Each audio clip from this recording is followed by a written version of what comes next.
तो hello all my dear students, I hope you all are doing good. मैं उम्मीद करता हूँ आप सब लोग बहुत ही बढ़िया होंगे। तो जिस घड़ी का आपको इंतजार था वो फाइनली आ चुकी है और आज हम लोग रिकैप करने वाले हैं आपके सीए इंटर सिलेबस का सबसे इंपॉर्टेंट टॉपिकों में से एक, that is income from salary. ठीक है, जल्द से जल्द कम से कम समय में हम लोग इसको कॉम्प्रीहेंसिवली रिवाइज कर लेंगे हर एक पॉइंट के साथ।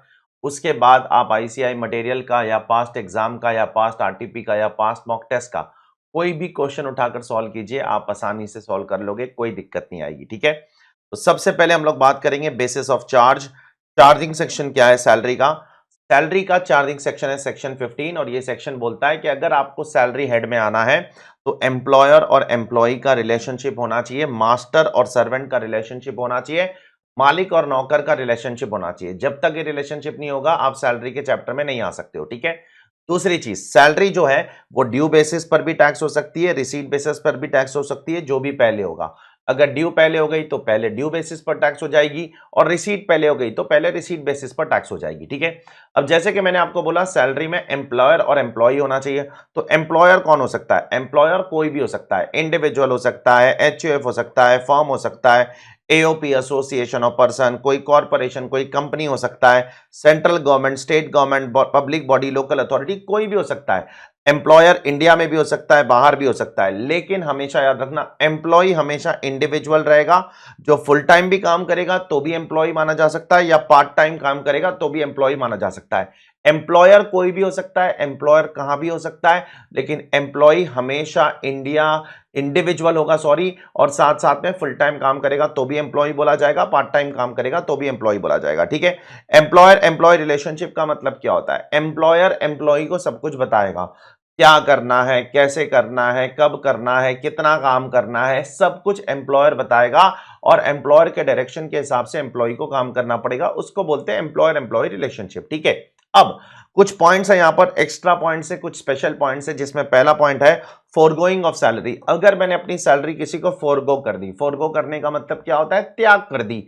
मैंने अपनी सैलरी मेरे भाई को त्याग कर दी, क्या मैं टैक्स से बच जाऊंगा? बिल्कुल नहीं बचोगे।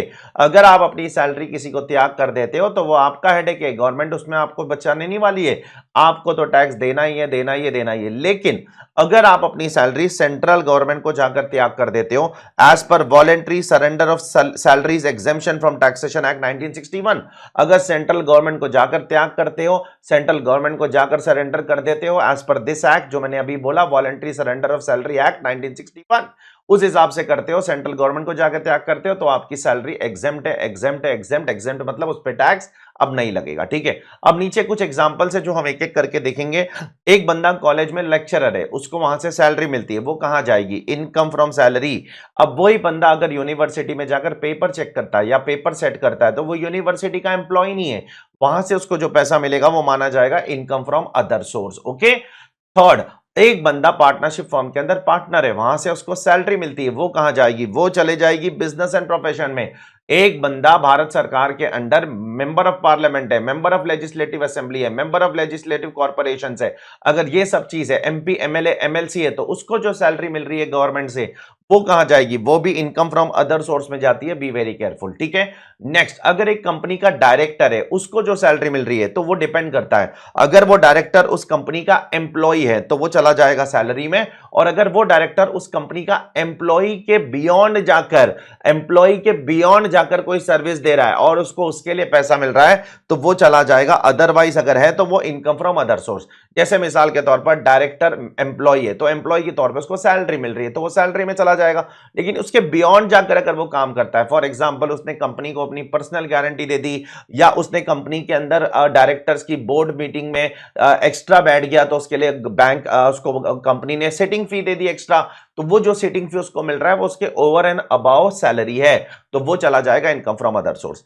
अब सबसे इंपॉर्टेंट पार्ट किसी भी चैप्टर के अंदर अपने को यही है कि उसको कंप्यूट कैसे करना है। तो कंप्यूटेशन के लिए गवर्नमेंट ने पूरा फॉर्मेट दिया है, पहले सैलरी ले लो, फिर बहुत सारे अलावेंसेस आएंगे वो लो, फिर परक्विजिट्स आएंगे वो लो, और उसमें से फिर आपको 3 डिडक्शंस मिलेंगे।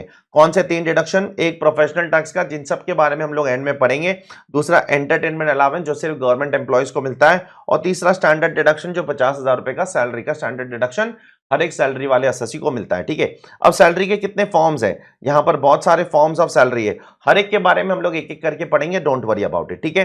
तो dearness allowance, basic salary, commission, voluntary payment, voluntary retirement, हर एक के बारे में एक एक करके अभी अपने को पढ़ना है, बस यही है पूरा का पूरा सैलरी का चैप्टर। तो सबसे पहले सैलरी के अंदर बेसिक सैलरी आएगा। बेसिक सैलरी क्या होता है? It is the purest form of salary जो एम्प्लॉयर अपने एम्प्लॉय को देता है। इसके बगैर तो एम्प्लॉय नौकरी करने आएगा ही नहीं। बाकी एम्प्लॉय को कुछ मिले ना मिले फर्क नहीं पड़ता है, लेकिन बेसिक सैलरी तो मिलना ही पड़ेगा। वो एक ऐसी चीज है जिसके लिए एम्प्लॉय नौकरी करने आता है, उसके बगैर वो नौकरी नहीं करेगा, ठीक है। बाकी सारे चीजें मिले तो भी चलेगा, नहीं मिले तो भी चलेगा, लेकिन बेसिक सैलरी मिलना जरूरी है। दूसरा डियरनेस अलावेंस। डियरनेस अलावेंस को हम लोग हिंदी में क्या बोलते हैं? महंगाई भत्ता। इन्फ्लेशन के लिए कंपनी आपको देती है, ठीक है। अब डियरनेस अलावेंस फुल्ली टैक्सेबल है। ये दो किस्म के होते हैं, एक डीए इन टर्म्स होता है, एक DA not in terms. DA in terms भी टैक्सेबल है, डीए नॉट इन टर्म्स भी टैक्सेबल है। अब DA in terms, DA in not in terms का बहुत ज्यादा इंपॉर्टेंस है पूरे चैप्टर में। अगर आपने पहले चैप्टर पूरा पढ़ा है तो आपको पता होगा, बहुत जगहों पर अपने को डीए इन टर्म्स लेना है, कुछ जगहों पर अपने को DA in terms, DA not in terms दोनों लेना है, ठीक है। तो बी वेरी केयरफुल, बहुत ज्यादा ध्यान से सुनना पड़ेगा आपको। तो सैलरी के अंदर जो डीए इन टर्म्स होता है, डियरनेस अलावेंस, वो बहुत इंपॉर्टेंट फैक्टर होता है। तो सर एग्जाम में अगर कुछ नहीं दिया है तो क्या करने का? तो आप अजम्पशन ले लो डीए नॉट इन टर्म्स, ठीक है, चल जाएगा, कोई दिक्कत नहीं है। डीए इन टर्म्स के और भी नाम है। डीए इन टर्म्स का एक नाम तो डीए इन टर्म्स है, दूसरा नाम है DA which forms part of पे। अगर ऐसा लिखकर आता है तो समझ लेना वो भी डीए इन टर्म्स ही है। तीसरा नाम डीए इन टर्म्स का तीसरा नाम that is DA which forms part of retirement benefit. तो ऐसा भी लिखकर आता है तो समझ लेना वो डीए इन टर्म्स है। तो डीए इन टर्म्स के तीन नाम है, DA in terms, DA which forms part of pay, DA which forms part of retirement, ये सब डीए इन टर्म्स है, ठीक है। फर्क नहीं पड़ता इन टर्म्स हो या नॉट इन टर्म्स हो, दोनों के दोनों टैक्सेबल है इनकम टैक्स लॉ के अंदर, ठीक है। नेक्स्ट, सैलरी का अगला फॉर्म है कमीशन। कमीशन भी हमेशा टैक्सेबल होता है इररिस्पेक्टिव ऑफ कि वो फिक्स्ड अमाउंट कमीशन है या फिक्स परसेंटेज कमीशन है। कमीशन दो किस्म के हो सकते हैं। कंपनी आपको एक फिक्स्ड अमाउंट का कमीशन दे देगी 5000 रुपीज पर मंथ, या कंपनी आपको बोलेगी 5% ऑफ योर टर्नओवर और 1% ऑफ योर टर्नओवर। तो ये दोनों के दोनों कमीशन आपके केस में टैक्सेबल है, टैक्सेबल है, टैक्सेबल है, ठीक है। नेक्स्ट, वॉलेंट्री पेमेंट क्या होता है? वॉलेंट्री पेमेंट मतलब ये होता है जो कंपनी अपने दिल से आपको ऐसा ही पेमेंट दे देती है, ठीक है। तो कंपनी अगर लगता है कंपनी को एम्प्लॉय ने बहुत अच्छा काम किया तो चलो उसको पेमेंट कर देते, तो वो भी फुल्ली टैक्सेबल है। कुछ केसेस में वो एग्जेम्प्ट है। If the amount is receive by widow of the employ upon death of the employ while he was in service, तो एग्जेम्प्ट है। तो अगर सपोज मैं मर गया, मेरी बीवी को मिलता है पैसा, मेरी सर्विस में मैं मर गया, मेरी बीवी को पैसा मिलता है, तो वॉलंटरी पेमेंट एग्जेम्प्ट है। एक्स ग्रेशिया पेमेंट भी एग्जेम्प्ट है। एक्स ग्रेशिया पेमेंट मतलब कुछ वीआरएस, वॉलंटरी रिटायरमेंट या कुछ आपको पीएफ का पैसा, इन सब पेमेंट को, जो बड़े बड़े लमसम पेमेंट्स होते हैं ना, उनको बोलते हैं ex gratia payment, made by the government to its employee upon death और injury of the employ while he was in service. तो अगर एम्प्लॉय मर जाता है या एम्प्लॉय इंजर हो जाता है, उसके लिए उसको मिलता है, उसके घर वालों को पैसा मिलता है, तो वो भी एग्जेम्प्ट है, ठीक है। अब ये वॉलंटरी पेमेंट कुछ इतना ज्यादा इंपॉर्टेंट पॉइंट नहीं है एग्जाम के लिए, ठीक है। आगे बढ़ते हैं, वीआरएस बहुत ज्यादा इंपॉर्टेंट है। वीआरएस क्या होता है? रिटायरमेंट के पहले रिटायरमेंट लेने वालों को बोला जाता है वीआरएस। मेरी रिटायरमेंट तो 60 साल पे थी, लेकिन 55 साल की उम्र पे मैं थक गया, तो मैं कंपनी को जाके बोल रहा हूं भाई मुझे अभी काम नहीं करना है, मुझे मेरा पैसा दे दो, मुझे रिटायरमेंट लेना है। तो गवर्नमेंट बोलती है इसमें से हम कुछ एग्जेम्प्ट कर देंगे। अब कितना एग्जेम्प्ट कर देंगे? अब गवर्नमेंट ने 4 पॉइंट दिया है, 4 पॉइंट में से जो लोएस्ट है वो एग्जाम करेंगे। बी वेरी केयरफुल, ये पूरा का पूरा टैक्सेबल नहीं है, पूरा का पूरा माफ भी नहीं है, इसमें से 4 पॉइंट दिया है गवर्नमेंट ने, 4 में से जो लोएस्ट है वो एग्जाम कर देंगे। सबसे पहले जो एक्चुअल वीआरएस आपको मिला वो ले लो, उसके बाद मैक्सिमम 5 लाख रुपए तक एग्जाम करेंगे, उससे ज्यादा एग्जाम नहीं करेंगे। उसके बाद salary per month into 3 months into number of years of completed service. तो अगर आपका सैलरी पर मंथ है 20,000, तो 20,000 into 3 into number of years of completed service. Completed service लेते समय फ्रैक्शन इग्नोर करना है, मतलब 20 साल और 2 महीने कंप्लीट किया है तो 20 साल ही लेना है, 20 साल और 2 महीने नहीं लेना है। 20 साल और 2 महीने, 20 साल और 2 महीने लेने की जरूरत नहीं है, तो 20 साल ले लो, फ्रैक्शन को इग्नोर करो। और आखिर में salary per month into number of balance months of service. Number of balance months मतलब अभी आपको रिटायरमेंट होने के लिए कितने महीने बचे थे, उससे मल्टीप्लाई कर दो सैलरी पर मंथ को। सर सैलरी का मतलब क्या है? सैलरी का मतलब यहां पर है basic salary plus DA in terms, not in terms वाला डीए मत लेना, प्लस सिर्फ कमीशन ऑन टर्नओवर वाला, मतलब परसेंटेज वाला टर्न कमीशन लेना, फिक्स्ड अमाउंट वाला कमीशन यहां पर नहीं आएगा, नहीं आएगा, नहीं आएगा। तो ये चारों में से जो लोएस्ट है उतना एक्सेप्ट कर देगी गवर्नमेंट, बाकी टैक्सेबल कर देगी। तो यहां पर देखने लायक पॉइंट सिर्फ पॉइंट नंबर सी और पॉइंट नंबर डी है, that is salary per month. Salary क्या लोगे, basic plus DA in terms plus percentage वाला commission into 3 months into number of years of, जितने साल भी कंप्लीट हो गए। फ्रैक्शन है तो उसको इग्नोर करो, 20 साल 6 महीने है तो 6 महीना इग्नोर करो, सिर्फ 20 साल, ठीक है। और पॉइंट नंबर 4 में salary per month into number of balance number of months, okay. जितना भी सर्विस बचने के लिए टाइम बचा हुआ है, 4 साल बचा हुआ है, 5 साल बचा हुआ है, मल्टीप्लाई बाय 12, जितने भी महीने बचे हुए multiply by salary per month, ठीक है। आगे बढ़ते हैं, पेंशन की तरफ बढ़ते हैं, पेंशन की तरफ। पेंशन का क्या होगा सर, पेंशन दो किस्म की होती है, एक अनकम्यूटेड एक कम्यूटेड। अनकम्यूटेड मतलब जो मंथली पेंशन होती है, जो अनकम्यूटेड मंथली पेंशन होती है ये सबके लिए टैक्सेबल है।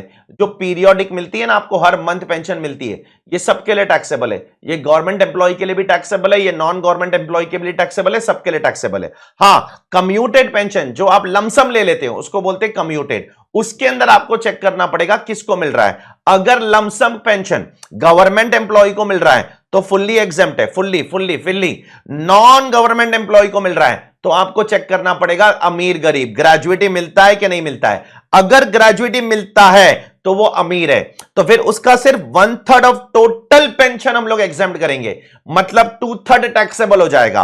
और अगर वो अमीर नहीं है, गरीब है, ग्रेजुएटी नहीं मिलता है बेचारे को, तो उसका आधा पेंशन एग्जेम्प्ट कर देंगे, आधा पेंशन टैक्सेबल कर देंगे, ठीक है। तो डिपेंड करता है ग्रेजुएटी मिल रहा है कि नहीं मिल रहा है। ग्रेजुएटी मिल रहा है तो 1/3 एग्जेम्प्ट, और ग्रेजुएटी नहीं मिल रहा है तो हाफ एग्जेम्प्ट। किसका एग्जाम लेने का, टोटल पेंशन का। टोटल पेंशन मतलब कम्यूटेड अनकम्यूटेड दोनों। सपोज कम्यूटेड 60% है तो उसको 100% में कन्वर्ट करने का और टोटल पेंशन लेने का, नहीं तो यहां पर गड़बड़ हो जाएगी, ठीक है। ये टोटल पेंशन कैसे लेने का ये मैंने आपको हमेशा क्लास के अंदर बताया है, ठीक है। B very careful. ये नीचे वाला पार्ट हम लोग चैप्टर 6 के साथ देख लेंगे, वो वहां पर कवर हो जाएगा, ठीक है।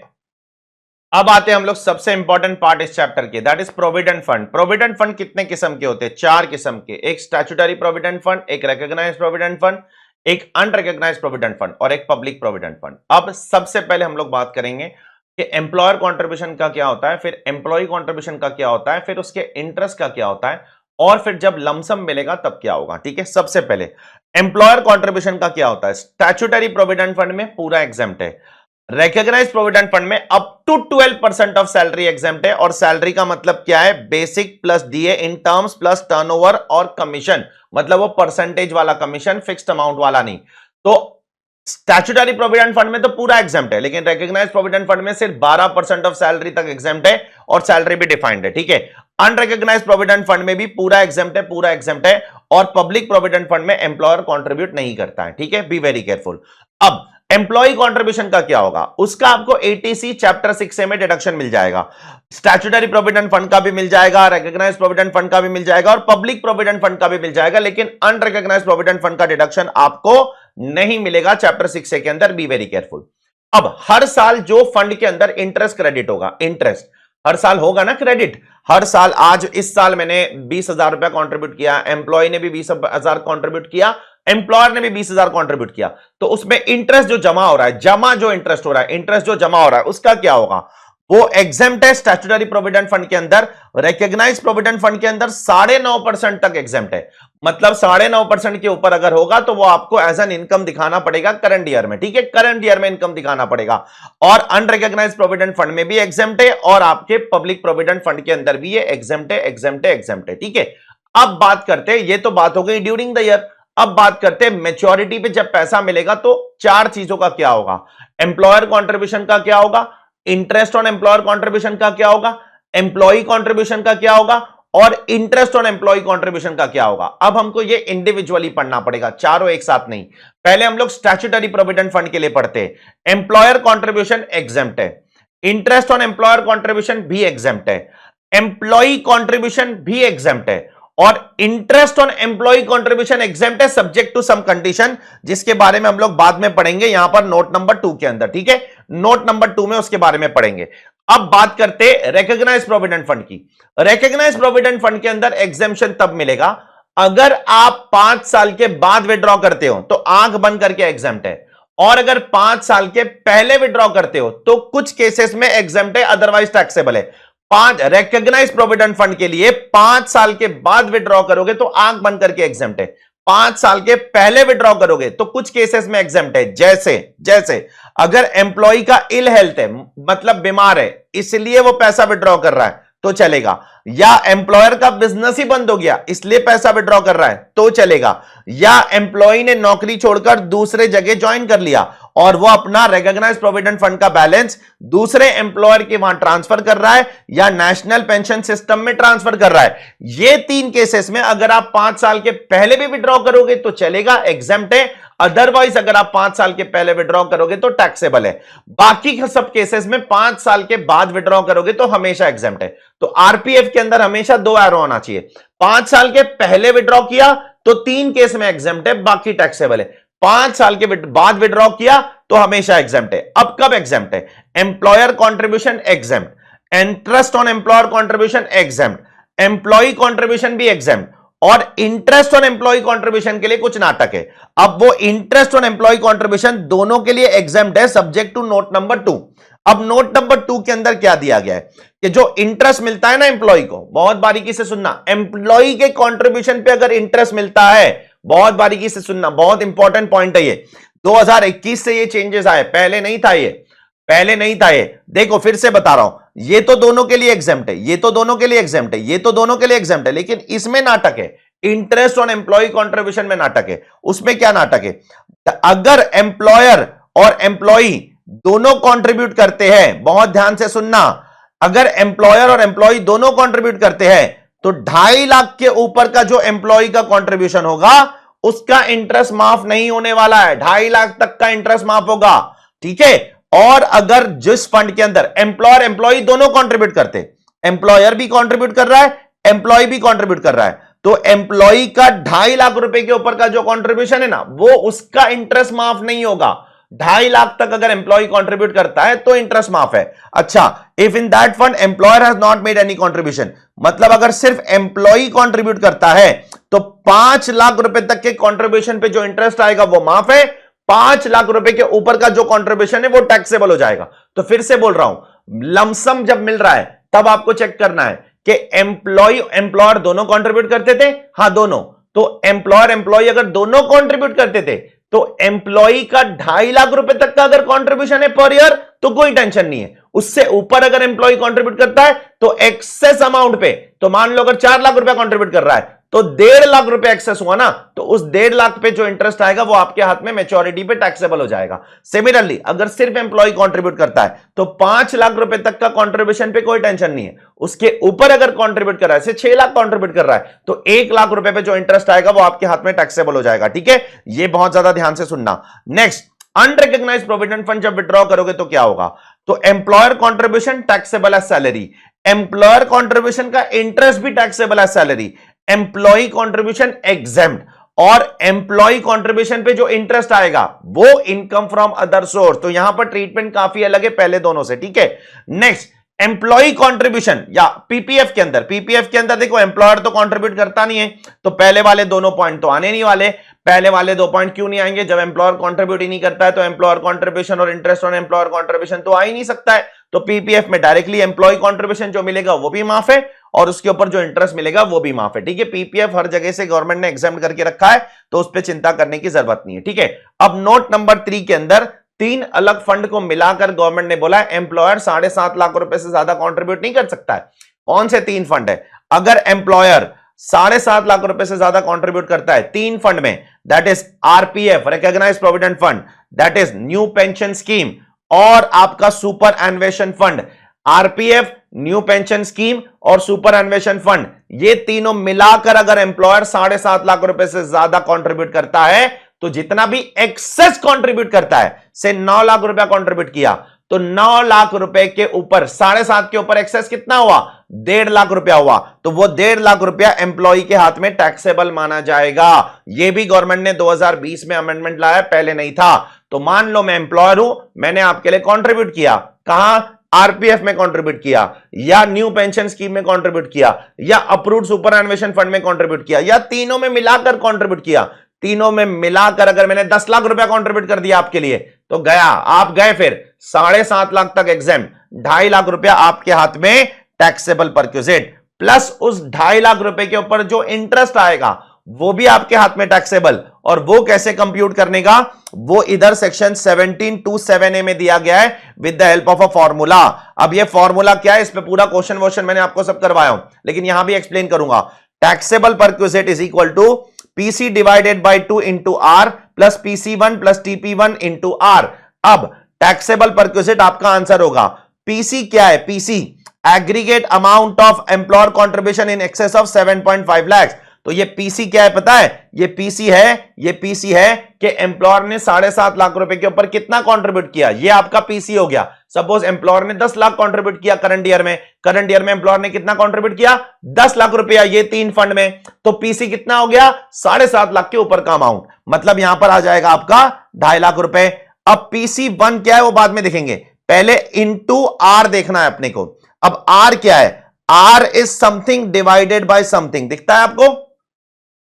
अब यहां पर आई और एफ एवरेज निकालना जरूरी है। आई क्या है, आई का मतलब है कि तुम्हारे फंड के अंदर करंट ईयर में कितना इनकम जमा हुआ है। अब वो कैसे निकालने का मालूम, क्लोजिंग फंड का बैलेंस लेने का और ओपनिंग फंड का बैलेंस लेने का, और क्लोजिंग फंड में से कुछ चीजें माइनस करने का। क्लोजिंग फंड में से एम्प्लॉयर कॉन्ट्रीब्यूशन माइनस करने का करंट ईयर का, क्लोजिंग फंड में से करंट ईयर का एम्प्लॉय कॉन्ट्रीब्यूशन भी माइनस करने का, और फिर क्लोजिंग फंड में से ओपनिंग बैलेंस भी माइनस कर देने का। ये तीनों माइनस कर दोगे तो आपको करंट ईयर की इनकम आ जाएगी, ठीक है।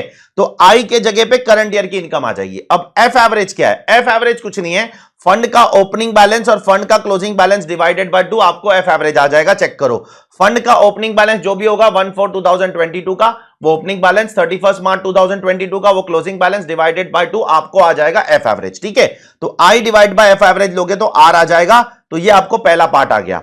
अब PC1 क्या है, PC1 है कि आपका पिछले ईयर्स में करंट ईयर को छोड़ के पिछले ईयर्स में 7.5 लाख रुपए के ऊपर का जो कंट्रीब्यूशन है वो आपका PC1 आ जाएगा, ठीक है। तो पिछले ईयर्स का 7.5 लाख रुपए के ऊपर का कंट्रीब्यूशन आपका PC1 आ जाएगा। और TP1 क्या आ जाएगा, TP1 आपका पिछले साल का क्या आ जाएगा, पिछले ईयर्स का आपका जो टैक्सेबल परक्विजिट हो जाएगा वो TP1 हो जाएगा, ठीक है। तो पिछले साल का टैक्सेबल परक्विजिट आपका TP1। फिर से आर कैसे निकालोगे, आर को तो I divided by F average वो करके निकाल लोगे तो आपको आर आ जाएगा, ठीक है। तो पीसी क्या है, ये वाला पॉइंट आपके लिए करंट ईयर का है और ये वाला आपके लिए पिछले साल का है, ठीक है। पीसी क्या है, पीसी है कि करंट ईयर में 7.5 लाख रुपए के ऊपर का एम्प्लॉयर का कंट्रीब्यूशन पीसी है। आर क्या है, आर है आई अपॉन एफ एवरेज। आई क्या है, करंट ईयर का फंड में कितना इनकम है, डिवाइडेड बाय एफ एवरेज क्या है, ओपनिंग और क्लोजिंग बैलेंस डिवाइडेड बाय 2, ठीक है। PC1 क्या है, पिछले साल का तुम्हारा फंड के अंदर 7.5 लाख रुपए के ऊपर कितना कंट्रीब्यूशन है, ठीक है। और TP1 क्या है, पिछले साल का आपका टैक्सेबल परक्विजिट क्या है वो लिख लो, मल्टीप्लाई बाय आर कर दो, आपको आंसर आ जाएगा, ठीक है। So this is what this provision is all about. आगे बढ़ते कुछ छोटे पॉइंट्स की तरफ, that is advance salary taxable in the year of receipt. अगर आपको सैलरी एडवांस में मिल रहा है तो कब टैक्सेबल होगा, जब रिसीव हो रहा है तब मिल रहा है तब टैक्सेबल हो जाएगा। अगर अगले साल की सैलरी आज एडवांस में ले रहे हो तो आज ही टैक्स भरना पड़ेगा, अगले साल नहीं भरोगे, क्योंकि पैसा तो आज एंजॉय कर रहे हो ना, तो आज टैक्स भरो, आगे बढ़ो, ठीक है। हाँ, लेकिन अगर सैलरी के अगेंस्ट लोन मिल रहा है तो वो टैक्सेबल नहीं है। मालिक ने आपको लोन दे दिया और बोला कि भाई अगले महीने की सैलरी से मैं क्या उसको एडजस्ट कर दूंगा, तो फिर उस केस में आपको टैक्स नहीं लगा जाएगा, वो एक किस्म का लोन है आपका, वो सैलरी नहीं है आपकी, ठीक है। तो मालिक ने आपको लोन दे दिया, बोला तेरे को 20,000 लोन देता हूं, अगले महीने की सैलरी से मैं उसको नॉक ऑफ कर दूंगा, ठीक है। तो उस केस में आप पे टैक्स नहीं लगेगा, ठीक है। आगे बढ़ते हैं, रिट्रेंचमेंट कॉम्पेंसेशन जिसका एग्जेम्पशन गवर्नमेंट ने सेक्शन 10(10)(b) में दिया है। सर रिट्रेंचमेंट क्या होता है, रिट्रेंचमेंट मतलब कंपनी से एम्प्लॉय को निकाला जा रहा है बिकॉज ऑफ सम रीजन, शायद कंपनी बंद हो गई है, शायद कंपनी बर्बाद हो गई है, एम्प्लॉय को निकाल रहे हैं, कंपनी हटा रही है सबको, तो होता है ना ऐसा, कितनी सारी कंपनीज को कंपनी बर्बाद होती है तो कंपनीज निकालते हैं। जैसे अभी रिसेंटली एक्सेंचर ने अपनी कंपनीज के अंदर से एम्प्लॉयज को निकाला, फिर जेट एयरवेज ने अपनी कंपनी से एम्प्लॉयज को निकाला। तो अगर कंपनी से एम्प्लॉयज को निकाला जाता है उसको बोलते हैं रिट्रेंचमेंट। तो उसके लिए कंपनी आपको कॉम्पेंसेशन देती है, कितना देती है, जितना इंडस्ट्रियल डिस्प्यूट एक्ट के अंदर बोला गया है, compare that with 5 lakh rupees which ever is lower, उतना एग्जेम्पशन आपको मिल जाएगा, बाकी टैक्सेबल, ठीक है। तो ये एग्जेम्पशन बता रहा हूं कितना है, तो एग्जेम्पशन कितना है, 5 लाख रुपया, compare with amount calculated as per industrial dispute act. Industrial dispute act के अंदर कैसे कंप्यूट होता है, 15 divide by 26 into average salary of last 3 months, 3 महीने की average salary, into number of years of completed service. अगर फ्रैक्शन 6 महीने से ज्यादा है तो राउंड ऑफ करो, 6 महीने से कम है तो रहने दो। मतलब 20 साल और 8 महीना है तो उसको 21 साल कर दो, और अगर 20 साल और 2 महीना है तो उसको 20 साल रहने दो। फ्रैक्शन 6 महीने से ज्यादा है तो उसको राउंड ऑफ कर दो। तो यहां पर आपको इंडस्ट्रियल डिस्प्यूट एक्ट कितना बता रहा है, 15 divide by 26 into average salary of last 3 months into number of years of completed service. ठीक है, अब यहां पर सैलरी का मतलब वही घिसा पिटा पुराना, basic plus DA in term plus commission on turnover, मतलब परसेंटेज वाला कमीशन, दूसरा कमीशन नहीं चलेगा नहीं चलेगा नहीं चलेगा। ठीक है, अब लीव सैलरी एग्जेम्पशन की तरफ बढ़ते हैं। लीव सैलरी क्या होती है? लीव सैलरी ये होती है कि हर साल आपको कंपनी कुछ ना कुछ छुट्टी देती है। सपोज 30 डेज की छुट्टी कंपनी आपको हर साल देती है। अब अगर आप उसमें से 30 के 30 डेज छुट्टी नहीं लेते हो, आप 20 दिन ही छुट्टी लेते हो, तो हर साल की आपकी 10-10 दिन की छुट्टियां जमा हो रही है, तो वो आप कंपनी को बोल सकते हो कि भाई उसके लिए भी आप मुझे पैसा दे दो। तो उसका जो पैसा मिलेगा तो वो टैक्स होगा, एग्जेम्प्ट होगा। चलो देखते हैं। तो सबसे पहले अगर वो सर्विस में ही ले लेते हो, रिटायरमेंट पे नहीं लेते हो, काम चल रहा है, धंधा चल रहा है, नौकरी चल रही है और उसके बीच में ही आपने लीव सैलरी ले ली, तो फुल्ली टैक्सेबल है। गवर्नमेंट एम्प्लॉय को भी फुल्ली टैक्सेबल, प्राइवेट एम्प्लॉय को भी फुल्ली टैक्सेबल। सर्विस में लोगे तो fully taxable, fully taxable, fully taxable. अच्छा, रिटायरमेंट पे अगर ले रहे हो और गवर्नमेंट एम्प्लॉय ले रहा है तो fully exempt, fully exempt, fully exempt. ठीक है, और अगर नॉन गवर्नमेंट एम्प्लॉय ले रहा है तो गवर्नमेंट ने 4 पॉइंट दिए हैं, उतना एग्जाम्प्ट होगा, बाकी टैक्सेबल होगा। अब ये 4 पॉइंट में थोड़ा ऊपर नीचे करके बोलूंगा। सबसे पहले मैं चौथा पॉइंट बोल रहा हूं, जो एक्चुअल पैसा मिला कंपनी से आपको, लीव एनकैशमेंट, लीव सैलरी का जो एक्चुअल पैसा मिला, पहले वो लिख लो। मैक्सिमम 10 लाख रुपया, मैक्सिमम 3 लाख रुपया, फिर वो लिख लो। फिर बाद में 10 मंथ्स एवरेज सैलरी, वो 10 मंथ एवरेज सैलरी कौन सी लेने का? एवरेज सैलरी लेने का, उसको मल्टीप्लाई बाय 10 करने का। एवरेज सैलरी कौन सी लेने का? जिस ईयर में रिटायरमेंट लिया, जिस मंथ में रिटायरमेंट लिया। सपोज दिसंबर में रिटायरमेंट लिया तो दिसंबर छोड़ के पिछले 10 महीने का एवरेज लेना है। ठीक है, तो एवरेज सैलरी कौन सा लेना है? जो दिसंबर में रिटायरमेंट लिया है तो दिसंबर छोड़ के पिछले 10 महीने का एवरेज लेना है, बराबर से देखो। ठीक है, तो वो एवरेज ले लो। सर सैलरी में क्या आएगा? सैलरी में बेसिक आएगा, वही घिसा पीटा सवाल, DA in terms plus commission on turnover, मतलब परसेंटेज वाला कमीशन। ठीक है, तो आपको ये पॉइंट नंबर 2 पे बहुत ध्यान देना है। 3 और 4 में तो कुछ नहीं है। 3 तो क्या स्टैंडर्ड अमाउंट है 3 लाख, और 4 क्या है जो एक्चुअल मिलेगा वो। थर्ड, सेकंड और फर्स्ट पे ध्यान देना है। तो सेकंड क्या है? एवरेज सैलरी लेना है। कौन से ईयर की? पिछले 10 महीने की। जिस मंथ में रिटायरमेंट लिया वो छोड़ के पिछले 10 महीने की एवरेज सैलरी ले लो। ठीक है, वो एवरेज सैलरी लेने के बाद मल्टीप्लाई बाय 10 कर दो, 10 मंथ्स एवरेज सैलरी आ गई आपको। ठीक है, सैलरी का मतलब क्या? वो ये घुसा पिटा पुराना जो प्रोविजन है वो, basic plus DA in terms plus commission on turnover. अच्छा, अब आपका पॉइंट नंबर 1 बहुत इंपॉर्टेंट है, leave credit into average salary per month. इधर आपको जो एवरेज सैलरी पर मंथ आया ना, वही इधर लेना है, कुछ अलग नहीं लेना है आपको। उसको मल्टीप्लाई करना है लीव क्रेडिट से। लीव क्रेडिट क्या होता है? मतलब कितनी लीव आपकी बची है। लीव क्रेडिट कैसे निकालने का?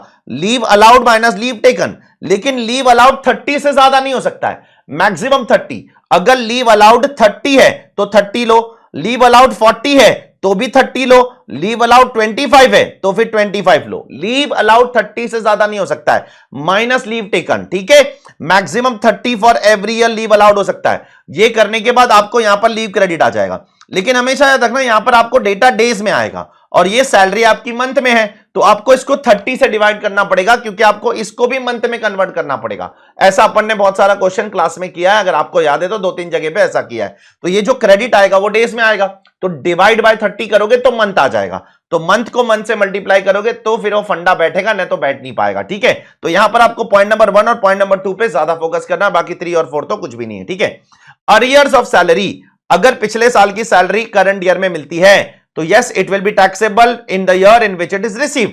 हां, लेकिन अगर पिछले साल में वो ड्यू बेसिस पर टैक्स हो गई थी, मतलब पिछले साल में अगर अक्रूवल बेसिस पर टैक्स हो गई थी, तो फिर अब आप उस पर वापस से टैक्स नहीं लगा सकते हो, वापस से टैक्स नहीं लगा सकते हो। ठीक है, नेक्स्ट, बोनस पे कब टैक्स लगेगा?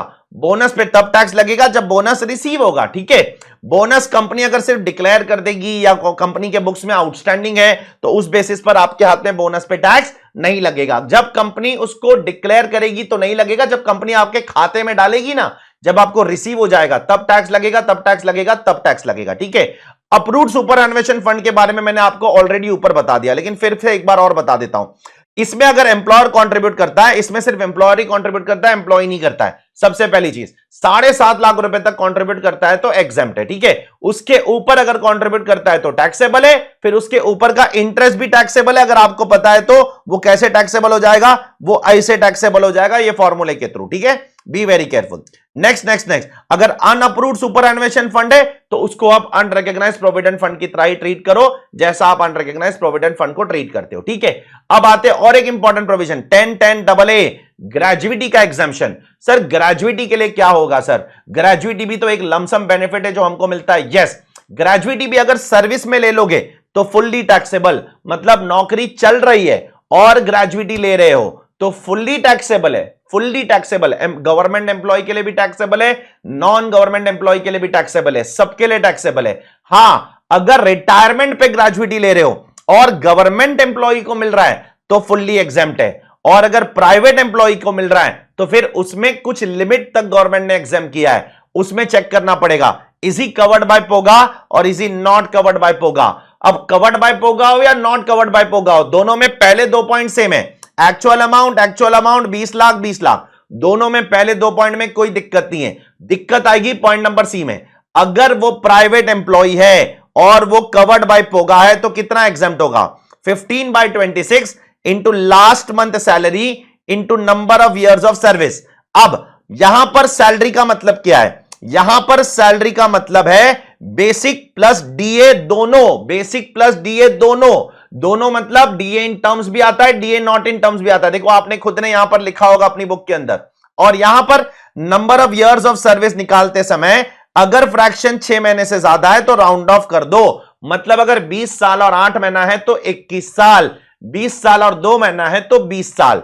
तो अगर पोगा वाले केस में सबसे पहले सैलरी के अंदर बेसिक प्लस दोनों डीए आएगा, और पोगा वाले के अंदर नंबर ऑफ ईयर्स कैसे काउंट करोगे? 6 महीने से ज्यादा है तो round of. Right hand side पे 15/26 नहीं है, हाफ है, into average monthly salary into number of years of service. तो अब यहां पर एवरेज मंथली सैलरी में क्या क्या आएगा? इधर नॉर्मल सैलरी जो अपनी आती है basic plus DA in term plus fix percentage commission turnover, और पिछले 10 महीने का यहां पर एवरेज लेना पड़ेगा। कौन से 10 महीने का? ईयर ऑफ रिटायरमेंट छोड़कर पिछले 10 महीने का एवरेज लेना पड़ेगा, जैसे लीव सैलरी में लेते थे, जैसे लीव सैलरी में पिछले 10 महीने का एवरेज लेना पड़ेगा। तो यहां पर आपको पोगा वाले केस में 10 महीने का एवरेज लेना नहीं है, लास्ट मंथ की सैलरी देखना है, लेकिन यहां पर पिछले 10 महीने का एवरेज लेना पड़ेगा। प्लस यहां पर नंबर ऑफ सर्विस कैसे निकालोगे? फ्रैक्शन को सीधा इग्नोर करोगे। 20 साल और 11 महीने भी है ना तो भी 20 साल ही लोगे, 20 साल और 2 महीने भी है ना तो भी 20 साल ही लोगे। यहां पर फ्रैक्शन सीधा इग्नोर करोगे। तो ये वाला पार्ट बहुत बारीकी से देखना कि पोगा वाले केस में कैसा है और नॉन पोगा वाले केस में कैसा है। पोगा वाले केस में लास्ट सैलरी ड्रॉन है, नॉन पोगा वाले केस में लास्ट 10 मंथ का एवरेज है। पोगा वाले केस में सैलरी अलग है, नॉन पोगा वाले केस में सैलरी अलग है। पोगा वाले केस में कंप्लीट ऑफ सर्विस अलग निकालना है और नॉन पोगा वाले केस में कंप्लीटेड ईयर ऑफ सर्विस अलग तरीके से निकालना है, ठीक है। तो चलिए आगे बढ़ते टुवर्ड द नेक्स्ट पार्ट, जहां पर कुछ किस्म के अलावेंसेस है। यहां पर सबसे पहला सबसे important allowance that is house rent allowance under section 10(13)A। ये अलावेंस क्या होता है? ये कंपनी आपको क्या देती है? आपका एम्प्लॉयर आपको रेंट देता है हर महीने, ताकि आप किराए के घर में रह लो यार।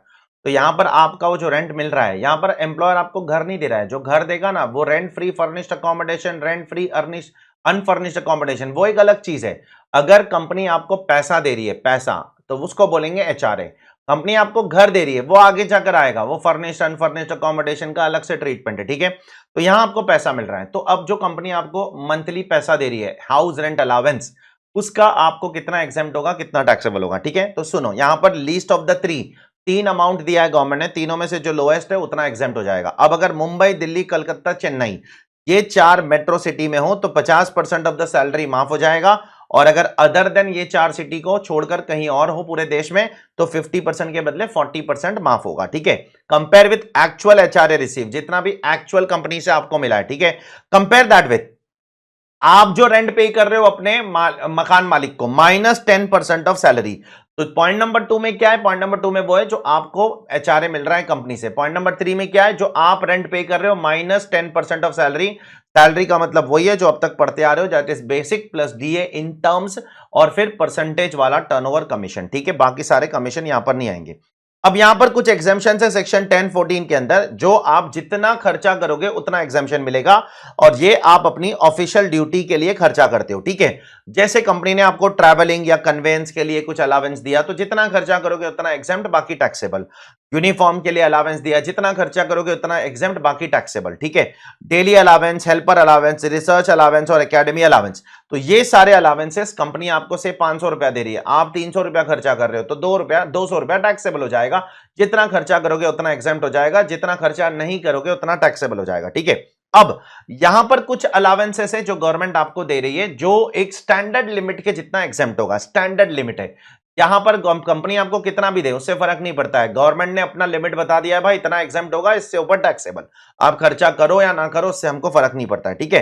अब allowances to the employees of transport undertaking, अगर आप ट्रांसपोर्ट अंडरटेकिंग के एम्प्लॉय हो, मतलब ट्रक वक चलाते हो एक्सेट्रा, उसके एम्प्लॉय हो, तो 70% ऑफ द अलावेंस और 10,000 per month which ever is lower, उतना आपका एग्जाम्प्ट हो जाएगा। तो ये किसके लिए था? अगर आप ट्रांसपोर्ट अंडरटेकिंग में काम करते हो, ठीक है, तो और कंपनी आपको अलावेंस देती है, तो 70% ऑफ द अलावेंस और 10,000 rupees per month which ever is lower. Actual expenditure क्या कर रहे हो क्या नहीं कर रहे हो उससे हमको कोई लेना देना नहीं। ट्राइबल एरिया अलावेंस मिलेगा आपको 200 रुपया पर मंथ का। अंडरग्राउंड ग्राउंड अलावेंस, अगर माइन वाइन में खुदाई वुदाई करते हो, कोल वोल निकालते हो, तो उसके लिए आपको मिलेगा 800 रुपया पर मंथ का एग्जाम्पशन।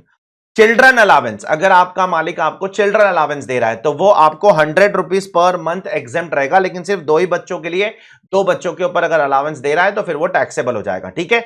उसी तरीके से चिल्ड्रन हॉस्टल एक्सपेंडिचर अलावेंस, आपका बच्चा हॉस्टल में पढ़ता है, इसके लिए आपका मालिक आपको चिल्ड्रन हॉस्टल एक्सपेंडिचर अलावेंस देता है, तो वो भी आपको 2 बच्चों के लिए 300 रुपया पर मंथ एग्जाम्प्ट रहेगा। तो चिल्ड्रन एजुकेशन अलावेंस 100 रुपया एग्जाम्प्ट है, और चिल्ड्रन हॉस्टल अलावेंस 300 रुपया एग्जाम्प्ट है। दोनों में 2 बच्चों तक एग्जाम्प्ट है, उससे ज्यादा एग्जाम्पशन नहीं मिलेगा।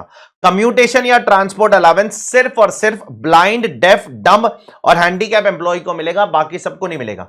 कम्यूटेशन और ट्रांसपोर्ट अलावेंस सिर्फ ब्लाइंड, डेफ, डम्ब और हैंडीकैप उनको ही मिलेगा, बाकी सबको नहीं मिलने वाला है। 3,200 रुपया पर मंथ का एग्जाम्पशन है उसके अंदर, ठीक है। नेक्स्ट, हाई एल्टीट्यूड अलावेंस, अगर कोई हाइट वाइट पे काम करते हो, जैसे हमारे देश के जवान सियाचिन वियाचिन में काम करते हैं, तो 9,000 से लेकर 15,000 फीट तक काम करते हैं तो 1,060 रुपया पर मंथ एग्जाम्प्ट, और अगर 15,000 फीट के ऊपर काम करते हो तो 1,600 रुपया पर मंथ एग्जाम्प्ट, ठीक है। अब इन अलावेंसेस को छोड़कर जो यहां पर आपने पढ़े, जो यहां पर आपने पढ़े और जो यहां पर आपने पढ़े, इनको छोड़कर बाकी सारे अलावेंसेस फुल्ली टैक्सेबल है, फुल्ली टैक्सेबल है, फुल्ली टैक्सेबल है। आंख बंद करके उसको टैक्सेबल कर देना, ठीक है। अब हम लोग बात करते हैं बड़े पार्ट की तरफ आते हैं, वो है परक्यूसिट, परक्यूसिट और परक्यूसिट। परक्यूसिट क्या होता है? एक किस्म का बेनिफिट है जो अपना एम्प्लॉयर अपने एम्प्लॉय को देता है, मॉनेटरी भी हो सकता है, नॉन मॉनेटरी भी हो सकता है, कुछ भी हो सकता है। तो सबसे पहले हम लोग बात करेंगे रेंट फ्री अनफर्निश्ड अकोमोडेशन। अगर एक एम्प्लॉयर अपने एम्प्लॉय को घर देता है, कैसा घर देता है? अनफर्निश्ड घर देता है। फर्निश्ड घर देगा तो बाद में बात करेंगे, ठीक है। अनफर्निश्ड घर देता है तो क्या होगा? अगर वो गवर्नमेंट एम्प्लॉय है तो कितना टैक्सेबल होगा? कितना टैक्सेबल होगा? जितना भी गवर्नमेंट का लाइसेंस फी है उतना टैक्सेबल हो जाएगा। अगर एक गवर्नमेंट अपने एम्प्लॉय को घर देती है तो जितना भी उसका गवर्नमेंट का लाइसेंस फी है उतना टैक्सेबल हो जाएगा, ठीक है।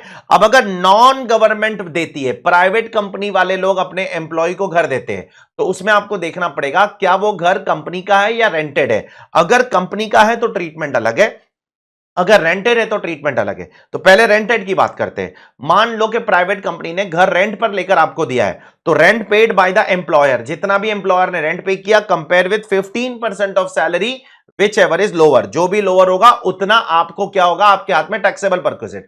एट द सेम टाइम अगर एम्प्लॉय ने उसमें से कुछ पैसा दिया है तो उतना माइनस करना पड़ेगा। तो एम्प्लॉय ने, सपोज ये अमाउंट आता है 20,000 रुपए, ठीक है, और एम्प्लॉय ने 5,000 रुपया पे किया है, तो उतना माइनस करके 15,000 रुपया टैक्सेबल हो जाएगा। बी वेरी केयरफुल, ठीक है। तो ये कब था? जब कोई प्राइवेट कंपनी आपको रेंट पर घर लेकर देती है, तो कितना टैक्सेबल होगा आपके हाथ में? 15% ऑफ सैलरी और rent paid by the company which ever is lower, minus जो भी आप उसको रेंट पे कर रहे हो कंपनी को, उतना माइनस हो जाएगा। अब अगर प्राइवेट कंपनी का खुद का घर है, खुद का घर है, तो फिर आपको पॉपुलेशन के हिसाब से आपके हाथ में टैक्सेबल होगा। आप जहां पर रह रहे हो उसका पॉपुलेशन उस एरिया का अगर 10 लाख तक है तो 7.5% ऑफ द सैलरी आपके हाथ में टैक्सेबल परक्विजिट। अगर उसका पॉपुलेशन 10 लाख से ज्यादा है, 25 लाख तक है, तो 10% ऑफ द सैलरी आपके हाथ में टैक्सेबल। और अगर उसका पॉपुलेशन 25 लाख से भी ज्यादा है तो 15% ऑफ द सैलरी आपके हाथ में क्या हो जाएगा, टैक्सेबल हो जाएगा, टैक्सेबल हो जाएगा, टैक्सेबल हो जाएगा। ठीक है, तो आपको यहां पर कैसे सोचना है, गवर्नमेंट एम्प्लॉय को दे रहे हो तो लाइसेंस फी, प्राइवेट एम्प्लॉय को दे रहे हो तो क्या कंपनी का घर है, नहीं, कंपनी ने किराए पे लिया है तो 15% ऑफ सैलरी और rent paid which ever is lower. अच्छा, कंपनी का खुद का घर है तो फिर पॉपुलेशन के हिसाब से डिटरमाइन करना पड़ेगा 7.5%, 10% और 15% जो भी है। ठीक है, अब इसके साथ अगर कंपनी आपको फर्नीचर देती है, एसी देती है, टीवी देती है, तो उसके अंदर वैल्यू ऑफ फर्नीचर भी ऐड कर दो। अब वैल्यू ऑफ फर्नीचर के अंदर भी अपने आप से सवाल पूछना पड़ेगा, क्या फर्नीचर कंपनी का खुद का है? अगर खुद का है तो 10% ऑफ द कॉस्ट इसमें ऐड कर दो। ठीक है, और अगर कंपनी ने हायर पे लेकर, मतलब रेंट पे लेकर आपको दिया है, तो कंपनी ने जितना भी रेंट पे किया है वो इसमें ऐड कर दो, वो हो जाएगा वैल्यू ऑफ फर्नीचर। ठीक है, अब यहां पर कुछ चीजें आपको दिमाग में रखनी पड़ेगी। सर यहां पर सैलरी का मतलब क्या है? सर यहां पर आपने बोला 15% ऑफ सैलरी, यहां पर आपने 7.5%, 10%, 15% ऑफ सैलरी बोला, तो यहां सैलरी का मतलब क्या है? यहां सैलरी में लगभग सब आ जाता है परक्विजिट को छोड़ के, बेसिक भी आ जाएगा। क्वेश्चन नंबर 30 चेक करना, क्वेश्चन नंबर 30 में हम लोग ने यही क्वेश्चन को किया है। बेसिक आ जाएगा, डीए इन टर्म्स आ जाएगा, डीए नॉट इन टर्म्स मत लेना, बोनस भी आ जाएगा, सारे टैक्सेबल अलावेंसेस आ जाएंगे, ऑल कमीशन आ जाएगा, अदर मॉनेटरी इनकम आ जाएगा, सिर्फ परक्विजिट मत लेना। ठीक है, सिर्फ परक्विजिट मत लेना, लेकिन इतना दिमाग में लेना कि सैलरी पूरे 12 महीने की मत ले लेना, सैलरी उतने पीरियड की लेना है जितने पीरियड के लिए आपने घर को ऑक्यूपाई किया है। मान लो अगर घर आपने 5 महीने के लिए ऑक्यूपाई किया है तो 12 महीने की सैलरी पे मैं 7.5%, 10% और 15% काय को भरूं?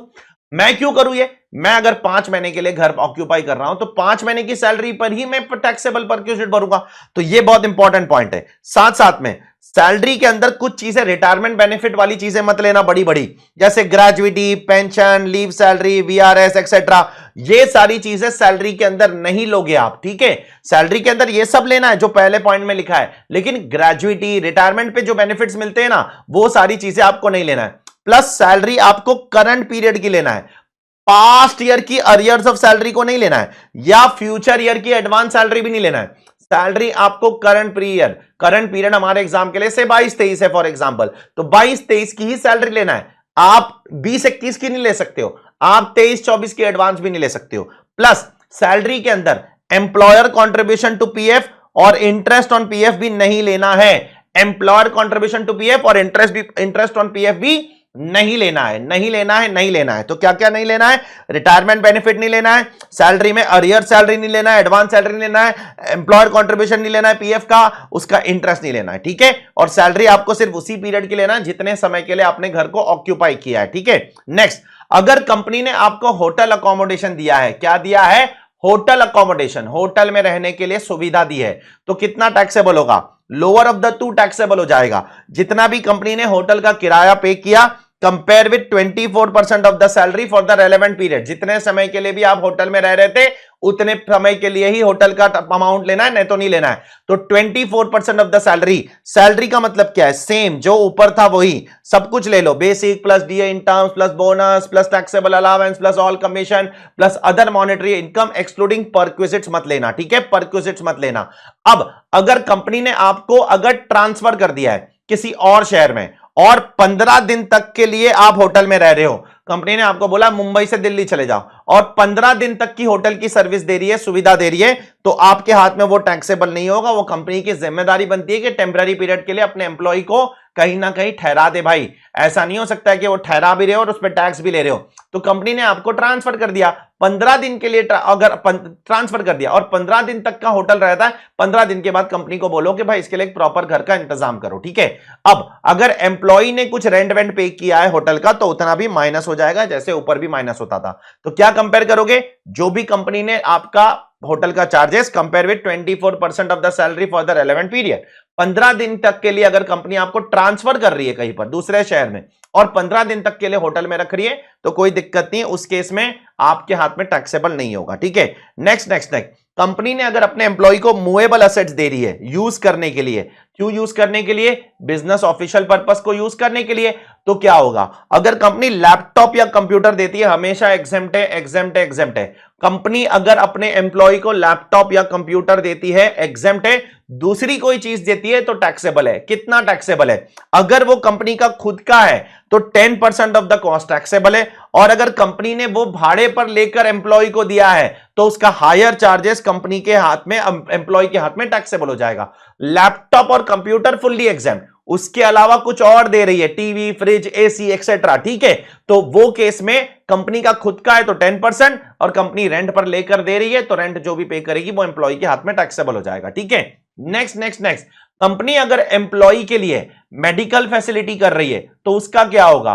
तो सबसे पहले आपको यह पता लगाना पड़ेगा वो मेडिकल फैसिलिटी कहां दे रही है, इंडिया में दे रही है कि इंडिया के बाहर दे रही है। अगर इंडिया में दे रही है, ठीक है, तो वो फुल्ली एग्जेम्प्ट होगा। अगर हॉस्पिटल एम्प्लॉयर का खुद का है, या गवर्नमेंट या लोकल अथॉरिटी का हॉस्पिटल है, या प्राइवेट हॉस्पिटल है लेकिन गवर्नमेंट रिकॉग्नाइज प्राइवेट हॉस्पिटल है, like Lilavati hospital etcetera, Mumbai में अगर आप आओगे कोकिलाबेन हॉस्पिटल, ये प्राइवेट हॉस्पिटल है लेकिन गवर्नमेंट रिकॉग्नाइज्ड है, तो अगर एम्प्लॉयर के खुद के हॉस्पिटल में इलाज हो रहा है तो माफ है, अगर गवर्नमेंट या लोकल अथॉरिटी के हॉस्पिटल में इलाज हो रहा है तो माफ है, या प्राइवेट हॉस्पिटल में जो गवर्नमेंट रिकॉग्नाइज में हो रहा है तो माफ है।